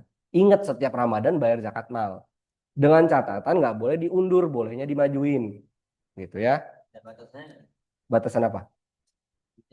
Nggak ada batasan. Ya kalau misalkan harusnya bulan Syawal, terus bayarnya Zulqodah, silahkan aja siapa yang mau bayar zakat 1 bulan. 12 bulan, betul. 12 bulan Hijriyah gitu. Nah, cek haul pertama kali nisabnya kapan, hitung aset liquid, makanya tadi saya bilang rumusnya aset liquid tambah aset investasi. Dicek harga buyback emasnya. Ini yang jadi permasalahan. Beberapa klien saya itu uangnya misalkan 500 juta, 400 juta. Udah nisab belum? Udah, kan tadi kita hitung tuh sekitar 235 juta kalau sekarang nisabnya. Artinya uang 500 juta udah nisab kan? Pertanyaan dia harus bayar zakat itu dari kapan? Ya kan? Dari kapan? Itu harus dihitung. Bisa jadi dia harusnya bayar dari tahun 2020. Bisa jadi dari 2021. Karena tergantung harga emasnya berapa waktu itu. Aset dia saat itu berapa. Jadi harus dihitung tuh. Di 2025 berapa aset dia? 2024 berapa aset dia?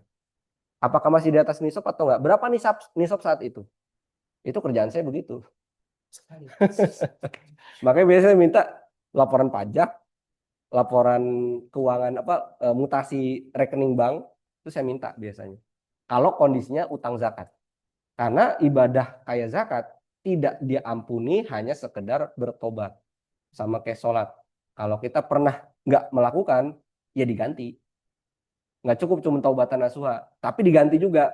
Kita lupa pernah waktu itu nggak sholat 3 kali, ya harus diganti, dikodok. Gitu. Sama zakat juga, oh saya baru ngertinya sekarang. Dulu nggak bayar zakatnya dari kapan? Ya cari tahu. Berapa tahun, berapa juta yang harus dia bayar. Karena nggak bisa, misalkan dia utang zakat 3 tahun. Aset dia sekarang 500 juta. Ya udah 500 juta kali 2,5% kali 3. Bisa nggak? Nggak bisa. Apakah pasti akan lebih bayar? Belum tentu, Pak. Bisa jadi tahun lalu asetnya 1 miliar. Ya kan? Harusnya kan berarti tahun lalu dihitungnya 1 miliar kali 2,5%. Kalau dihitungnya 500 juta, kurang bayar dia. Jadi tiap tahunnya harus dicek berapa hartanya dia secara rutin. Itu makanya repotnya di situ. Gitu. Dicek analisis investasi. Nah, ini aja udah puyeng teman-teman kan. 16,6% dari 300 juta. Dari 250 juta atau dari aset kena zakat totalnya berapa? Itu dihitung. Kalau nggak mau repot ya udah dari modalnya kita berapa gitu. Utang jangka pendek, piutang lancar, aset guna, hitung zakat gitu. Jadi panjang prosesnya. Makanya saya bilang, apakah ada kalkulator zakat yang akurat? Saya bilang kalkulator zakat itu adalah di akhir itu tuh cuma ngali 2,5% doang sebenarnya. Karena yang pusing yang lama itu bukan pakai kalkulatornya, ngitung yang kena zakatnya itu berapa, gitu. Karena nggak mungkin orang cuma punya bapak A punya emas 100 gram, nggak mungkin. Ketika saya ditanya kayak gitu, saya akan bilang, emang si bapak itu nggak punya uang di dompet? Kan itu kena zakat juga, ya kan? Masa harta dia cuma 100 gram emas? Nggak mungkin lah. Gitu. Oke. Hah? Zakat emas itu ya tadi semuanya itu. Ya rupiah, ya dagangan semuanya. Satu kesatuan mereka itu. Gitu. Oke, lanjut. Ini dikit lagi kok. Tenang aja. Hari ini kita nggak terlalu dalam, teman. Kalau terlalu dalam ntar sampai imsak. Nggak terlalu dapet ini. Nah, ini zakat mal yang hitungnya ya. Zakat mal berupa emas, perak, tabungan, investasi, dan lain-lain semuanya digabung jadi satu. Menghitung total aset kena zakat, apakah sudah setara nisab 85 gram emas atau belum? Haul dimulai pada saat hari pertama kali aset tersebut setara 85 gram emas dari harga buyback. Jangan lupa ya, dari harga beli. Aset kena zakat harus nilainya di atas nisab. Karena apabila turun di bawah nisab, maka haulnya hilang. Nah, ini tambahan lagi nih, ilmu baru nih. Dan harus menunggu di atas nisab kembali. Nanti simulasinya saya buatin. Keempat, zakat dikeluarkan sebesar 2,5% kalau tahunnya Hijriah. Kalau Masehi itu ya 2,577. Kalau tahun Masehnya kehabisan 2,5775. Sebaiknya disalurkan melalui lembaga amil karena akan didistribusikan kepada 8 asnaf. Dan dosa kalau misalkan kita bayar sendiri tapi salah. Gitu. Pertanyaan klasik, boleh nggak ngasih zakat ke pembantu di rumah? Itu complicated tuh. Sebenarnya harusnya dia bukan dikasih zakat, dinaikin gajinya. Harusnya begitu. Oke, lanjut. Ini bercandaan aja ya. Nah, ini biasanya kan kalau kita ngomongin rumus zakat tadi ya. Zakat bisnis, nilai stok barang, tambah investasi, tambah kas, tambah piutang, dikurangi utang kali 2,5%. Nyatanya kayak gini. Ya kan?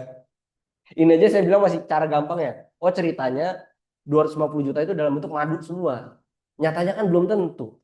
Bisa jadi ada piutang. Pak Dadi udah kasih barangnya, si bayarnya belum ngasih duit ke Pak Dadi. Itu dihitung juga. Piutang itu. Gitu. Dan lain-lain. Oke, lanjut lagi Zin. Nah, saya bilang tadi, satu aset itu bisa 3 pendekatannya. Misalkan mobil. Makanya saya kalau nanya gini, teman-teman, apakah mobil kena zakat? Tergantung. Kalau mobilnya dipakai, kena nggak? Enggak. Kalau misalkan punya uang 300 juta, dibeliin mobil, mobilnya disewain ke taksi online. Kena zakat nggak? Dari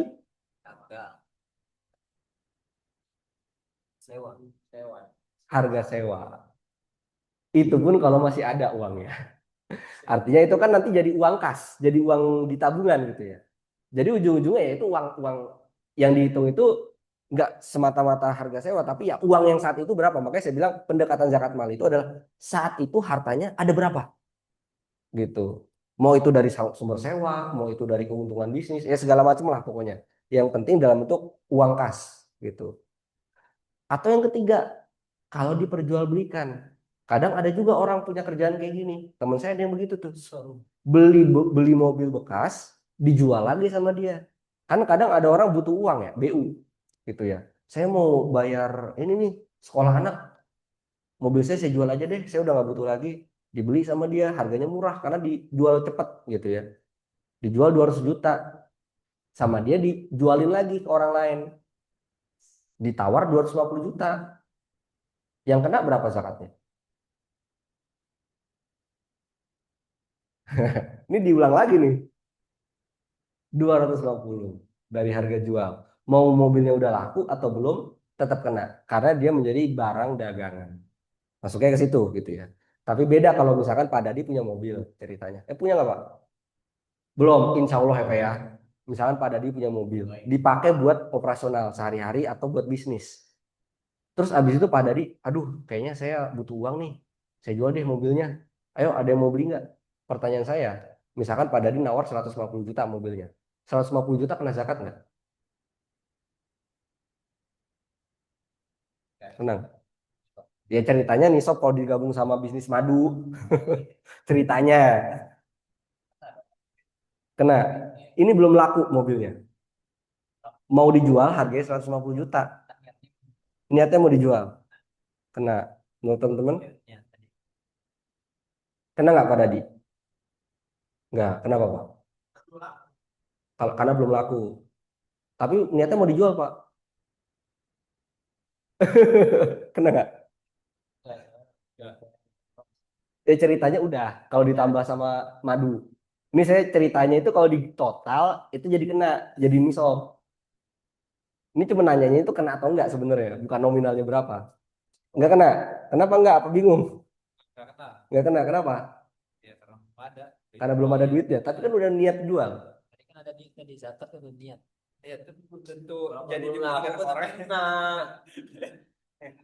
Tapi dagangan bisnis madunya Pak Dadi walaupun belum laku kena semua. Ayo. Kena nggak nih mobilnya? Awalnya dipakai, habis itu mau dijual. Tapi belum laku. Kenapa enggak? Nyerah? Nggak kena. Nggak kena. Karena belum laku. Tadi katanya madu belum laku nggak kena. Ini mobil belum laku nggak kena. Gimana? Karena dia bukan barang jual beli. Definisi barang jual beli bahasa Arabnya urut tijaroh. Artinya ketika beli barang tersebut sudah dari awal diniatkan akan dijual. Bukan ketika kita beli barang niatnya akan dipakai dan beneran dipakai setelahnya berubah jadi pengen dijual. Itu beda teman-teman. Kalau saya tadi contohin kan orang jual beli mobil. Beli mobil karena emang pengen dijual. Kalau Pak Dadi beli mobil karena mau dipakai. Gitu. Tapi bisa kena nggak itu 150 juta? Kalau laku. Gitu. Itu pun nggak langsung dizakatin. Digabung sama aset kena zakat yang lain. Dihitung dulu nisab sama haulnya. Kalau ternyata memang kena haul, baru dibayar. Karena bentuknya uang. Gitu. Jadi walaupun sama-sama mau dijual, tergantung. Dia masuk ke aset yang kena zakat atau enggak. Makanya saya bilang tadi niatnya tergantung. Gitu. Karena di awal niatnya buat dipakai, bukan buat dijual. Gitu ya. Oke. Makin pusing ya. Lanjut. Ini rukun Islam kita yang ketiga ini memang luar biasa ya. Nah, ini nih. Jadi gini, saya cerita sedikit ya. Bahwa orang yang bekerja sebagai amil di lembaga zakat itu wajib sertifikasi. Gitu, dari BNSP. Nah, sertifikasi amil itu ya ujian, ada kelasnya, nanti ada ujiannya gitu. Nah, ini contoh pembelajaran di sertifikasi amil. Kita nggak bahas zakat profesi. Ini kita hilangkan dulu yang ke kanan. Kita lihat dulu yang di kiri. Zakat perdagangan. Di sertifikasi amil disebutin tuh. Contoh, modal diputar ditambah keuntungan ditambah piutang dikurangin utang ditambah kerugian dikali 2,5% sama dengan itu zakatnya. Next. Ya. Nah, pertanyaannya, ini kan katanya kan modal diputar. Kan yang ditanya rinciannya apa aja modal diputar itu. Kan nggak bisa kita ketika kita nemu rumus kayak gini, real kondisinya di masyarakat kayak tadi ini, itu kan kita harus definisiin. Bisnisnya apa, Pak? Berapa aja barangnya? Berapa total nilainya kalau kejual semua? Itu aset diputar namanya. Harus kita rinciin tuh satu-satu. Gitu. Apalagi keuntungan. Apakah keuntungan pasti kena? Belum tentu, teman-teman. Karena bisa jadi keuntungan tahun kemarin namanya dividen, udah dibagiin. Berarti kan uangnya udah nggak ada. Tadi clue saya apa? Itu kena kalau uangnya itu emang masih ada sekarang. Tapi kalau keuntungan itu sudah nggak ada, dicatat sih sebagai keuntungan, tapi uangnya itu udah nggak ada, ya berarti nggak kena. Kan uangnya udah nggak ada, gitu. Terus piutang, piutang seperti apa? Tergantung. Ada piutang lancar, ada piutang nggak lancar. Piutang atas akad apa? Beda-beda hukumnya. Utangnya seperti apa? Tadi saya bilang KPR, kredit mobil itu nggak jadi pengurang, gitu. Karena utang zaman Rasul dulu sama zaman sekarang beda, teman-teman. Kalau utang zaman sekarang semuanya disamain, jadi pengurang zakat kayak utang zaman Rasul, orang nggak ada yang bayar zakat tadi saya bilang. Punya uang 300 juta, ngambil KPR 1 miliar, jadi minus. Terus bilangnya dia nggak kenal zakat, padahal harusnya tetap bayar zakat, gitu kan. Artinya utangnya itu belum tentu jadi pengurang, tergantung jenis utangnya. Kerugian apakah pasti kena? Tadi saya udah bilang, tergantung dan biasanya nggak kena, karena kerugian itu biasa udah jadi pengurang. Tinggal kita hitung aja uangnya sisa berapa. Karena itu udah dikurangin sama kerugian kan. Baru 2,5%. Kan pertanyaannya ini emang selalu hijriah? Belum tentu. Tadi saya bilang zakat perdagangan biasanya orang hitungnya pakai Masehi. Jadi bukan 2,5, 2,577 harusnya yang dihitung zakatnya. Gitu. Lanjut. Nah, habis ini simulasi nih kayaknya. Nah, ini biasa nih. Udah tadi soal contoh materinya begitu, soal pertanyaan ujian amil tuh kayak gini biasanya. Angkanya bulat-bulat gitu. Bapak Ahmad punya usaha penjualan baju, profit bersih 1 tahun 490 juta, piutangnya 20 juta, punya utang ke supplier 10 juta. Berapa zakatnya? 490 tambah 20 dikurangin 10 kali 2,5%. Ketemu angkanya, udah selesai. Anda lulus menjadi amil. Begitu, serius. Pertanyaan yang lain, Bapak A punya penghasilan 1 tahun 1 miliar. Berapa zakat penghasilannya? 1 miliar kali 2,5%. Selamat Anda lulus amil. Gampang kan? Makanya hampir nggak ada sejarah orang ujian amil nggak lulus. Gitu. Tapi ketika dia jadi ujian amil sebenarnya, ketika dia mempraktekkan ilmunya pas ngitungin zakat orang, pusing. Karena realitanya aset orang nggak kayak gini ya. Gitu. Oke, lanjut. Nah, ini yang biasanya salah paham di masyarakat. Pertama, orang kalau bisnis ngiranya zakat itu cuma kena dari profit. Padahal tadi teman-teman udah belajar dari aset kena zakat. Aset kena zakat itu nggak cuma profit, tapi barang yang mau dijual itu juga kena. Yang kedua, bayar 2,5% dari setiap pembayaran. Tergantung. Nggak semua penghasilan, nggak semua uang yang diterima langsung dipotong 2,5%. Itu mah pajak gitu ya. Zakat nggak kayak gitu, tapi ditunggu dari yang mengendap dulu. Gitu, nggak semata-mata semua yang kita terima langsung kita potong 2,5%. Kalau mau diniatkan sedekah silahkan gitu ya. Tapi kalau diniatin zakat tergantung. Ini udah nisab udah haul belum? Ada aturannya. Walaupun zakat boleh dicicil teman-teman. Jadi setiap bulan daripada nanti kaget pas zakat mal bayar puluhan juta, tiap bulan rutin berapa juta, niatnya zakat mal. Walaupun belum belum haul gitu. Itu boleh gitu. Karena yang tadi acuannya yang nggak boleh itu menunda, membayar duluan itu boleh gitu ya. Yang ketiga, memisahkan bisnis dan pribadi. Nah, tadi kita udah bahas ya bahwa bisnis dan pribadi itu digabung. Karena pada dasarnya ketika kita ngomong zakat bisnis pun itu kewajibannya masing-masing. Gitu ya. Karena tiap orang beda-beda. Bisa jadi ada yang udah nisab, bisa jadi ada yang belum nisab. Nggak bisa disamain. Gitu. Oke, next. Nah, ini simulasi biar teman-teman kebayang. Contoh soal lagi. Bapak ini punya aset ketika tanggal 1 Safar 1445 Hijriah senilai 250 juta. Udah nisab belum? Nisab 250. Enggak. Tadi berapa? 235. 235. Berarti ini udah nisab? Udah. Berarti harus ditandain tuh ya kan? Berarti 1 Safar dia pertama kali nisab. Oke. Artinya harus dicek 1 tahun berikutnya. 1 Safar 1446.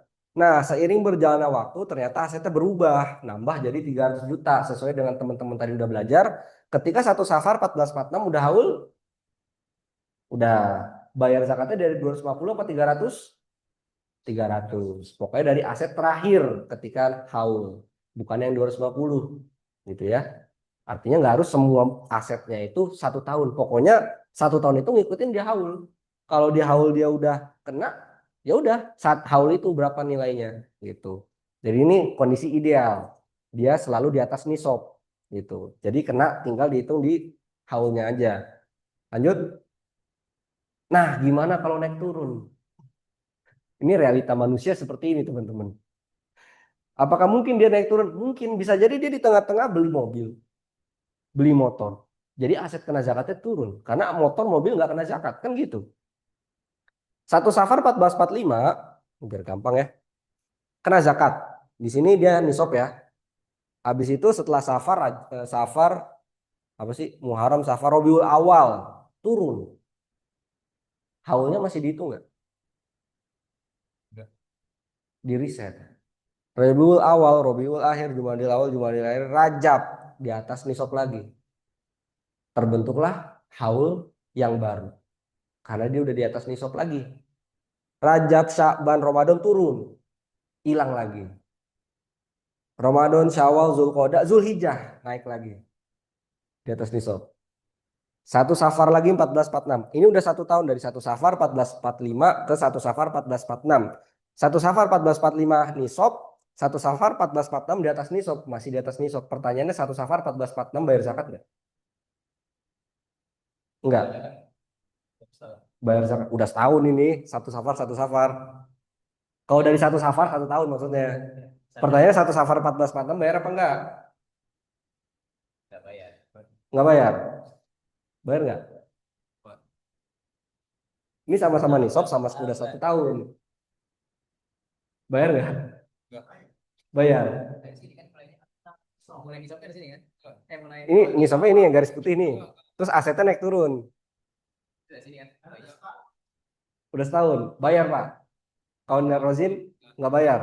Belum. Teman-teman belum. Oh berarti Pak Dadi mazhabnya Hanafi, teman-teman mazhabnya selain Hanafi. Karena mazhab Hanafi kena Pak. Kalau mazhab Hanafi cuma dilihat dari start sama finish. Tapi kalau mayoritas ulama itu dia memperhatikan naik turun. Gitu. Sebetulnya lebih mudah mazhab Hanafi sebetulnya. Karena kita cuma perlu merhatiin ini sama ini aja. Gitu. Awal dan akhir aja. Jadi setelah kita menyentuh nisab, tandain aja itu tanggal. Dan setiap bulan nggak usah dicek-cek lagi. Tinggal dicek nanti aja setahun. Gitu. Itu lebih maslahat juga sebetulnya Pak. Artinya kalau misalnya kondisi kayak gini dia tetap bayar zakat. Tapi kalau mayoritas ulama dia haulnya pindah ke Zulhijjah. Gitu. Gitu ya teman-teman ya. Tergantung mazhab. Silahkan teman-teman mau pakai yang mana terserah. Karena sama-sama bener. Yang salah itu nggak bayar zakat. Oke lanjut. Nah ini contoh yang lebih rumit ya teman-teman ya. Ini sebenarnya saya nggak akan bahas lebih dalam. Cuman ini contoh aja. Sedikit. Wah, tuh. Bapak A punya tabungan 200 juta. Kena zakat nggak? Nggak maksudnya ini aset kena zakat bukan? Uang 200 juta. Saya nggak nanya nisab, saya nanya ini aset kena zakat apa bukan? Aset kena zakat. Oke. Emas 10 gram aset kena zakat bukan? Sukuk negara 50 juta aset kena zakat bukan? Oke. Deposito 10 juta kena zakat nggak? Kena. Mobil harganya 250 juta kena nggak? Dipakai. Nggak. Rumah pribadi dipakai 1 miliar? Nggak. Dan saham yang dijual belikan 50 juta kena nggak? Diperjualbelikan, trading, kena. Mr. A selalu memantau perkembangan asetnya sehingga dia tahu bahwa haulnya adalah setiap tanggal 10 Muharram dan selalu membayar zakat tepat waktu. Jika total asetnya pada saat haul sama dengan deskripsi berapa zakat yang harus dibayarkan, asumsi harga buyback emas cuma 1 juta. Total aset kena zakat adalah tabungan. Nah, ini kita harus, ini kan asetnya banyak nih. PR pertama seseorang adalah dia harus mencari tahu aset kena zakatnya yang mana aja. Makanya barusan tadi kita udah bedah ya, yang kena yang mana, yang enggak yang mana. Walaupun nanti kita ada proses berikutnya, kenanya dari apa? Kan gitu. Apakah dari pokoknya, apakah dari pokok plus utangnya, keuntungannya, atau bahkan dari keuntungannya aja. Itu beda-beda teman-teman. Oke, kita cek total aset kena zakat, tabungan, emas, deposito, saham.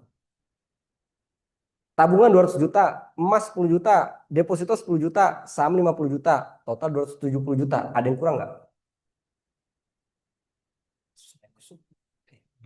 Ada yang kurang nggak? Suku. Kok suku nggak dimasukin? Emas udah nih 10 juta nih. Ceritanya buyback 1 juta. Kan tergantung soal. Suka-suka yang bikin soal dong. Ada yang kurang nggak? Tadi kita udah bedah satu persatu yang kena mana aja. Ada yang kurang nggak? Sama 50 juta. Suku. Suku nggak masuk. Kenapa suku nggak masuk? Oke, kita bedah. Saham yang di trading seluruh nilai dan dividennya terkena zakat. Saham yang diinvestasikan untuk jangka panjang mengikuti ketentuan zakat sesuai bentuk usahanya. Ini pokoknya nggak usah kita bahas malam ini. Pusing nanti. Sukuk, selama tidak jatuh tempo saat jatuh haul, maka yang dikenakan zakatnya hanya imbal hasilnya aja.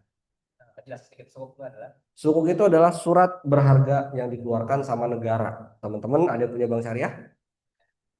Punya BSI? Buka BSI, SBN, di situ ada SR024. Itu sukuk yang lagi dijual pemerintah sekarang. Buat investasi. Imbal hasilnya 5,9% per tahun. Jadi yang dikenain zakat hanya imbal hasilnya aja. Makanya pokoknya nggak masuk ke sini. Karena imbal hasilnya pun juga akan masuk ke tabungan. Gitu. Jadi udah kehitungnya di sini sebenarnya dia. 50 juta ini karena dia dalam bentuk sukuk, dia nggak kena zakat dari pokoknya. Hanya dikenakan dari imbal hasilnya aja. Kenapa bisa kayak gitu? Ini saya kasih tahu jawabannya simpelnya aja gitu. Karena pusing kalau dibedah terlalu dalam. Karena akad di dalam suku negara itu akadnya itu ijaroh, sewa menyewa. Pemerintah bayar sewa ke kita dan hasil sewa itulah yang namanya imbal hasil yang dikasih setiap bulan. Makanya yang kena zakat itu itunya aja. Itu kan sama kayak nyewain mobil tadi gitu. Kalau kita punya aset 300 juta kena zakat. Kita beliin mobil terus kita sewain yang kena zakat cuma imbal hasilnya aja kan. Sama kayak sukuk gitu. Itu kesimpulannya begitu aja. Teman-teman nyari di mana aja, nanya sama Ustadz mana aja nggak bakal ngerti. Coba kalau nggak percaya, Ustadz, sukuk zakatnya dari apaan? Sukuk apaan? Lanjut. Gitu teman-teman. Lanjut. Halaman berikutnya. Kayaknya udah habis deh. Oke, udah habis. Dah, balikin lagi aja, nggak usah ini mah. Dah, silakan tanyain sebelum imsak. Enak aja, saya besok kerja loh. Silakan, yang mau ditanyain. Apa pusing gara-gara kebanyakan yang bingung? Ayo, mau nanya Zin? Kalau Apa? kalau yang ternak tadi, Ternak? yang sapi tadi, Mm-mm. eh, ini kan misalnya kita punya nih sapi, sapi itu kita pakai buat kurban juga. Iya. Kemudian buat hajatan segala macam, buat segala macam itu Mm-mm. jatuhnya gimana? Zakatnya. Sapi yang dipakai buat kurban, Iya, buat hajatan dan lain-lain. Jadi di awalnya itu memang nggak ada niat kayak cuma pelihara aja gitu, Mm-mm. tapi Mm-mm. kedepannya tiba-tiba kita pakai buat kurban, terus buat yang lain gitu. Apakah itu nanti sapinya makin banyak, terus apakah itu dizakatin juga seperti itu? Oke, kalau misalkan kayak gitu, maka pada dasarnya ketika punya sapi, habis itu memang diniatkannya itu buat kebutuhan sendiri, buat kurban, buat dipotong, buat hajatan dan lain-lain, maka pada dasarnya itu bukan aset kena zakat. Tapi ketika dia dikembangbiakan, karena dikembangbiakan itu nanti bisa dipakai buat dijual, Oke. yang di hasil kembangbiakannya itulah yang kena zakat. Oh. Karena dia akan jadi aset barang dagangan. Kan gitu. Apanya? Anakannya. Anakannya berarti. Betul. Itu harga jualnya. Harga jualnya. Artinya berubah-ubah. Kan bahasa Jawa nih. Pedet tahu pedet? Pedet itu anak sapi. Anak sapi sama sapi dewasa kan harganya beda. Otomatis harga aset kena zakatnya juga berubah. Tergantung si barang tersebut, si ternak tersebut, posisinya lagi jadi apa? Pas haul. Kalau masih jadi anak sapi, harga anak sapi berapa? Kalau dia udah dewasa, harga sapi dewasa berapa? Gitu. Karena dia akan dijual belikan. Sedangkan si induk tetap dipiara. Gitu. Iya. Ada istilahnya kalau dalam zakat itu zakat al-mustagolat. Zakat al-mustagolat itu zakat yang dikenakan pada aset yang muncul dari suatu produksi atau harga sewa.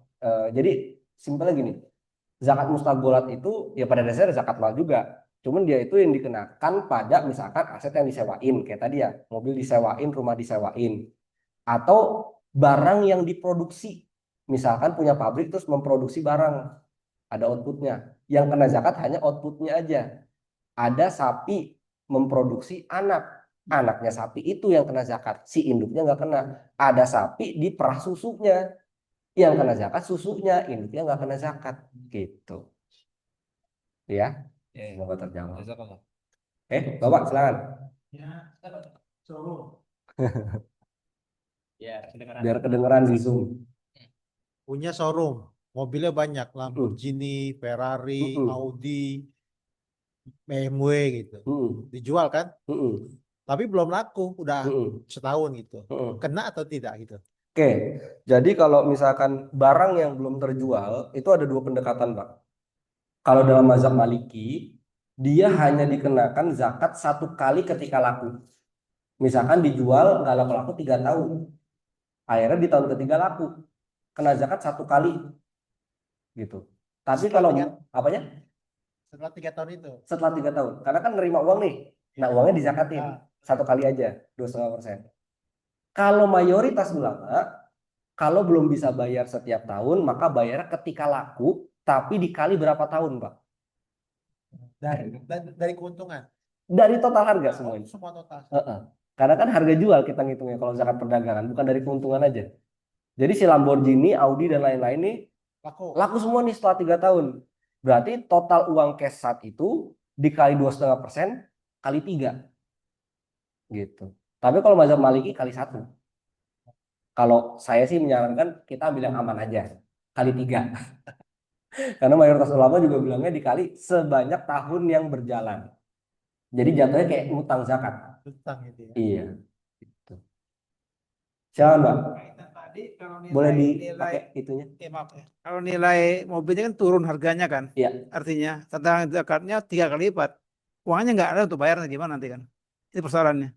Harganya turun. Iya. Nah, berarti sesuai dengan harganya juga, Pak. Tapi kan akumulasi pajak zakatnya 3 tahun terus sebelumnya. Nah, Dan makanya nilai- tadi saya bilang kalau misalnya kondisinya itu ngutang zakat, itu harus di tracking setiap tahunnya itu berapa sih?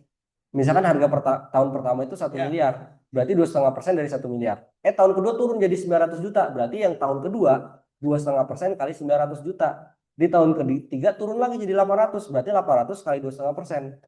Jadi rumusnya jadi panjang tuh Pak.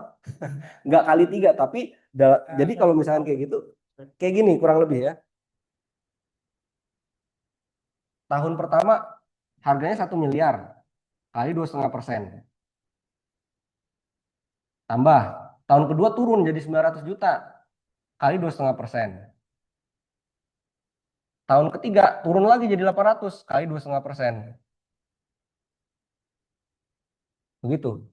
Ini kan tidak sama dengan 1 miliar kali 2,5% kali 3. Beda kan? Karena harganya ada perubahan, fluktuatif. Begitupun kalau harganya naik. Gitu. Karena pada dasarnya zakat dikenakan pada harga ketika haul. Yang repot kan makanya jangan sampai nunggak. Gitu. Kalaupun nunggak karena nggak ada cash, karena ini masih dalam bentuk barang dagangan, ya dihitung aja ketika haul di tahun pertama, saya harus bayar berapa. Tahun kedua harus bayar berapa. Sehingga ketika laku, nanti tinggal bayar. Gitu. Yang udah terhitung sebelumnya tapi belum dibayar aja. Itu. Pusing ya? Soalnya kan nilai barangnya kan turun. Iya. Dia belinya misalnya 900 juta kan? Berapa? 900 juta. 900 juta Nah, beli. ya dijual nanti kan 1 miliar misalkan. Heeh. 1 miliar. Nggak laku kan dalam beberapa tahun. Kita hitung dari mana itu? 900 juta berarti ya. Hitung itu ya. Hitungnya dari harga jual, Pak. Nah, dijual kan 100 miliar jual. kan? Nah, kena pajak di tahun pertama udah 25 juta nih. Heeh. Akumulasi itu kemungkinan nanti menggerus keuntungan yang ada. Sedangkan nilai mobil itu kan turun kan. Nah, kemungkinan terjadi keuntungan yang berkurang di antara pedagang itu nanti kan. Gimana Pak? Tadi udah laku apa belum nih mobilnya? Ya laku kayak misalkan. Tadi belanja 800 juta. 900 juta. 900 juta di mobil. Betul. Mau dijual 1 miliar. Miliar. Habis udah laku apa belum? Belum. Belum laku. Nah, dihitung 1 tahun kan? 1 tahun. Betul. Berarti kan 1 miliar kali 2,5% Ya, betul. tahun pertama. Nah, Tahun keduanya harganya jadi berapa? jadi 900 misalnya kan. Jadi 900. Oke. Nah, itu lagi kan? Bingung lagi. Berarti yang kayak ini nih. Sedangkan modalnya 900 juta dia itu dibeli di awal. Ini persoalannya pesan bisnis ini kan. Modal 100 juta, sedangkan pajak sudah utang tahun lalu 25 juta. Tahun kedua kena lagi gitu kan. Iya. Ketiga berlaku. Artinya zakat itu artinya apa? Keuntungannya nggak ada, dia rugi. Setelah aku satu bisnis mobil itu gitu loh dalam 3 tahun. Ini gimana nih? Ya memang pada dasarnya zakat itu kan dikenakan pada harga jual ya Pak ya. Iya. Mau itu dia naik, mau itu dia turun, memang menyesuaikan dengan harga pasar. Jadi itu ya konsekuensi juga sih Pak. Konsekuensi kita dalam bisnis. Makanya kita perlu mitigasi juga resikonya. Jadi resiko nggak cuma resiko kerugian, tapi resiko susah bayar zakat. Itu juga sebenarnya juga harus kita pikirin tuh. Makanya zaman sekarang tuh orang belum mikir sampai ke sana. Ya. Nggak cuma itu Pak. Saya punya studi kasus orang punya uang di atas 500 juta Pak. 500 juta banyak nggak? Iya. Bayar zakat 2,5%-nya susah nggak? 2,5%. Susah nggak?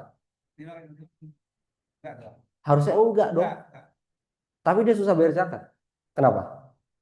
Karena asetnya bentuknya logam mulia. Nggak punya uang. Emasnya banyak tapi uangnya nggak ada. Iya. Saya bilang ya udah bayarnya pakai emas. Ah rugi. Nanti kan bisa naik. Nah itu permasalahan Pak. Itu resiko. Resiko kita punya aset.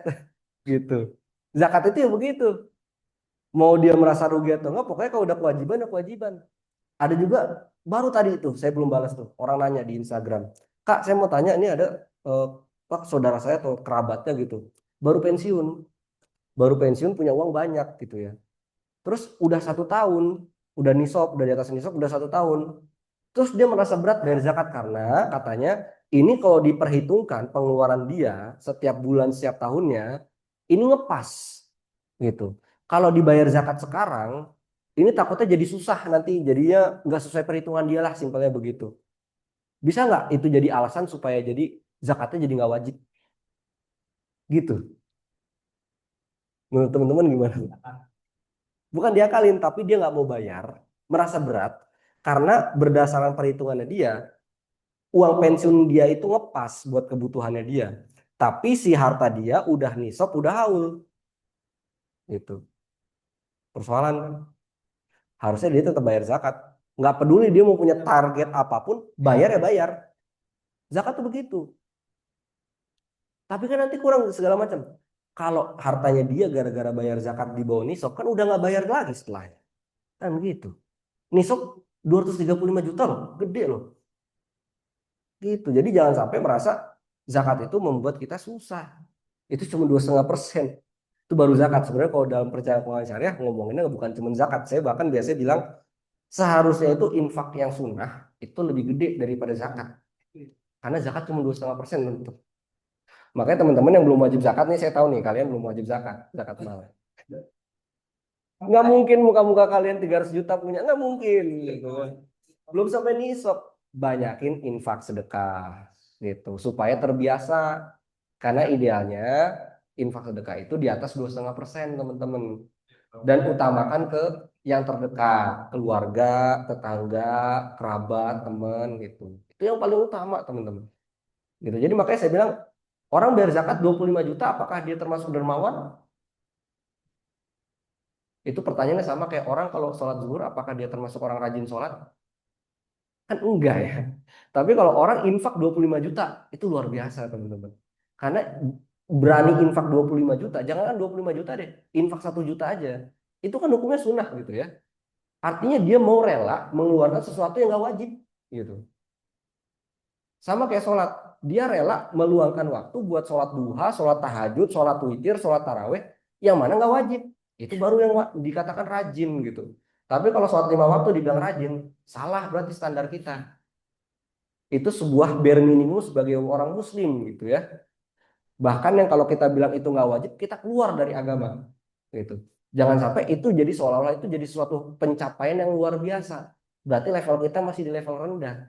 Kalau bilang sholat 5 waktu itu rajin atau berat, kalau bilang zakat itu berat atau merasa bangga saya udah bayar zakat, biasa aja. Saya bilang wah itu tuh bare minimum karena itu rukun Islam. Emang ada orang yang dengan bangganya saya udah syahadat, biasa aja kan? Masa syahadat dibanggain? Yang namanya juga rukun Islam, gitu. Oke, ada lagi pertanyaan sebelum ditutup? Satu lagi deh terakhir, kalaupun ada, kalau nggak ada ya nggak apa-apa. Udah hampir jam 12. Biasa. Besok kerja nih. Zakat profesi, Gimana Pak? profesi gimana? Yang gaji bulanan, zakat profesi. Zakat profesi, gaji bulanan. Ya, kita gitu kan dipotong. Yang mau ditanya apanya Pak? Apa namanya? Nisabnya berapa itu? Nisabnya. Sebenarnya tadi saya udah spill Pak. Saya nggak mau bahas zakat penghasilan sebetulnya di sini. Jadi fokusnya zakat mal. Karena zakat mal ini yang udah paripurna disepakati semua ulama. Karena kalau bahas zakat penghasilan nanti banyak perdebatan Pak. Gitu. Saya menghindari itu. Tapi pada dasarnya kalau saya akhirnya mengambil kesimpulan, kalau misalkan kita dipotong gajinya untuk zakat penghasilan, kalau saya mengambil pendapat yang itu bagian dari zakat mal. Artinya yang dipotong tinggal dihitung berapa totalnya. Ketika nanti wajib bayar zakat mal, tinggal dihitung total zakat malnya berapa dan yang udah dibayar via zakat penghasilan berapa. Tinggal dikurangin aja. Gitu. Kalau saya ngambil pendapat itu, tapi saya nggak bisa memaksakan pendapat ini ke semua orang. Gitu ya. Jadi balik lagi masing-masing ikutnya yang mana terserah gitu. Makanya saya bilang kalau zakat penghasilan itu akan complicated. Karena kemarin juga saya bikin webinar khusus bahas itu emang. Cuma kalau sekarang dan seterusnya saya akan fokus ke masyarakat edukasi tentang zakat mal.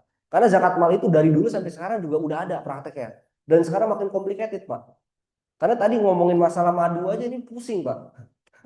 Gitu. Makanya kita harus lebih fokusnya ke sini sebetulnya. Karena ini udah disepakati semua ulama dan betul-betul inilah Ya dari dulu udah ada gitu prakteknya. Mending kita fokus yang itu, yang mana ini tuh juga udah banyak banget yang harus kita pelajarin. Tadi aja banyak banget yang saya skip tuh.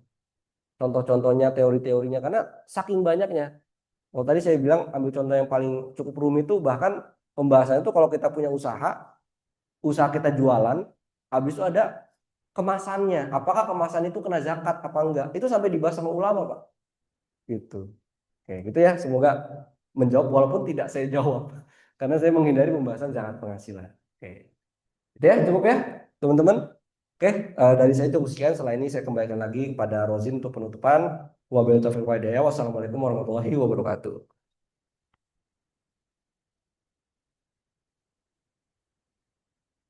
Alhamdulillahirrabbilalamin.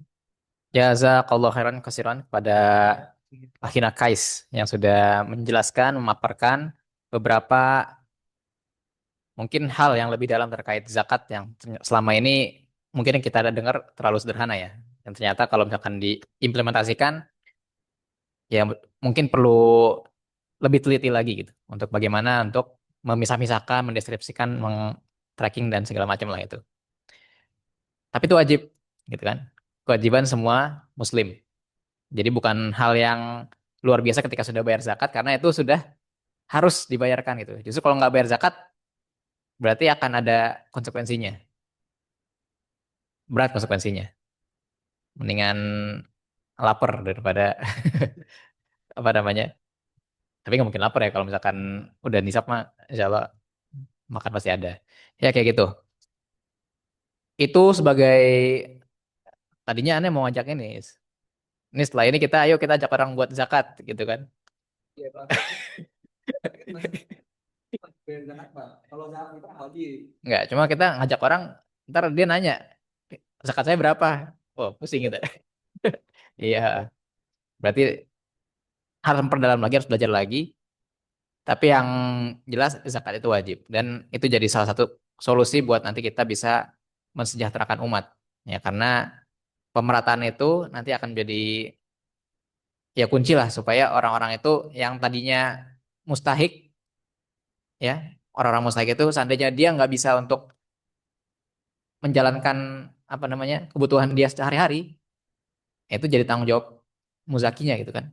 Kalau misalkan muzakinya itu nggak melaksanakan zakatnya ya itu berarti itu yang terjadi sekarang itu sehingga banyak orang-orang yang bermasalah. Lalu kalau misalkan terjadi semuanya orang-orang yang mustahik itu yang nggak bisa yang belum apa namanya yang susah itu ya harusnya dibiayai sama orang-orang yang mampu gitu secara merata dan itu harusnya ya jadi salah satu solusi lah untuk kita bisa memajukan ya bangsa ini. Ya kurang lebih itu ya poin yang kita bisa ambil untuk eh yang mudah-mudahan berkah lah di Itikaf Malam ini kita dapat pembelajaran yang insya Allah bisa kita implementasikan. Nah, setelah ini insya Allah kita akan masuk ke sesi istirahat dan bebas kita akan bisa tilawah, bisa nanti akan ada snack yang mungkin kita akan belanja dulu karena ini serba-serbi ala kadarnya. Kita yang penting yang jalan dulu, insya Allah apa namanya waktu ke waktu ntar kita perbaiki lagi. Tapi ini sebelum masuk ke berikutnya, sebenarnya kan tadi kita buka baru kita-kita aja nih. Ini kebetulan ada pihak DKM nih, Ustadz. Seandainya Ustadz ada yang mau disampaikan buat teman-teman alumni. Ini di sini ada yang offline maupun ada yang online. Mungkin Anda minta dari perwakilan DKM, Ustadz. Dari Ustadz Junaidi ya. Mungkin ada pesan-pesan sedikit, Ustadz. Ya. Iya, ini bagus banget ya. Sebenarnya materi ini kalau disampaikan ke jemaah ya, mungkin persiapannya kurang, karena informasi tadi agak telat kali. Jadi setiap kita mestinya memahami konsep ini minimal secara umum saja gitu kan, minimal walaupun tidak mendetail gitu kan. Itu penting bagi kita semua, bagi generasi muda, bagi santri. Saya pikir itu harus di apa? Saya sarankan untuk ngambil sertifikasi itu. Itu kita harus punya sertifikat itu sehingga kita punya di setiap komunitas kita ada apa namanya kita paham kan membantu saudara kita untuk gimana menjalankan proses zakat ini sebenarnya dengan aturan-aturan yang sudah ada gitu. Itu aja. Oke. Ya, Kewajiban. ya secara kalau ini kita sangat support lah untuk kita seperti ini. Tapi terima kasih waktu ya apa namanya Mas Rodin ya. Oke. Baik, terima kasih banyak Ustadz Junaidi atas sambutan dan mungkin komentarnya terkait pemaparan pada malam hari ini. Ya, insya Allah kita lanjut ke sesi selanjutnya, itu istirahat. Insya Allah besok kita akan lanjut lagi. Besok pagi kita akan ada sahur bersama. Ada Qiyamul Lail dulu ya, malam nanti sekitar 2:30 kita akan Qiyamul Lail. Kemudian sahur sekitar jam 4 kita sahur. Nanti bareng-bareng dicari juga menunya. Kemudian setelah subuh kita ada kegiatan lagi nih, ada kajian.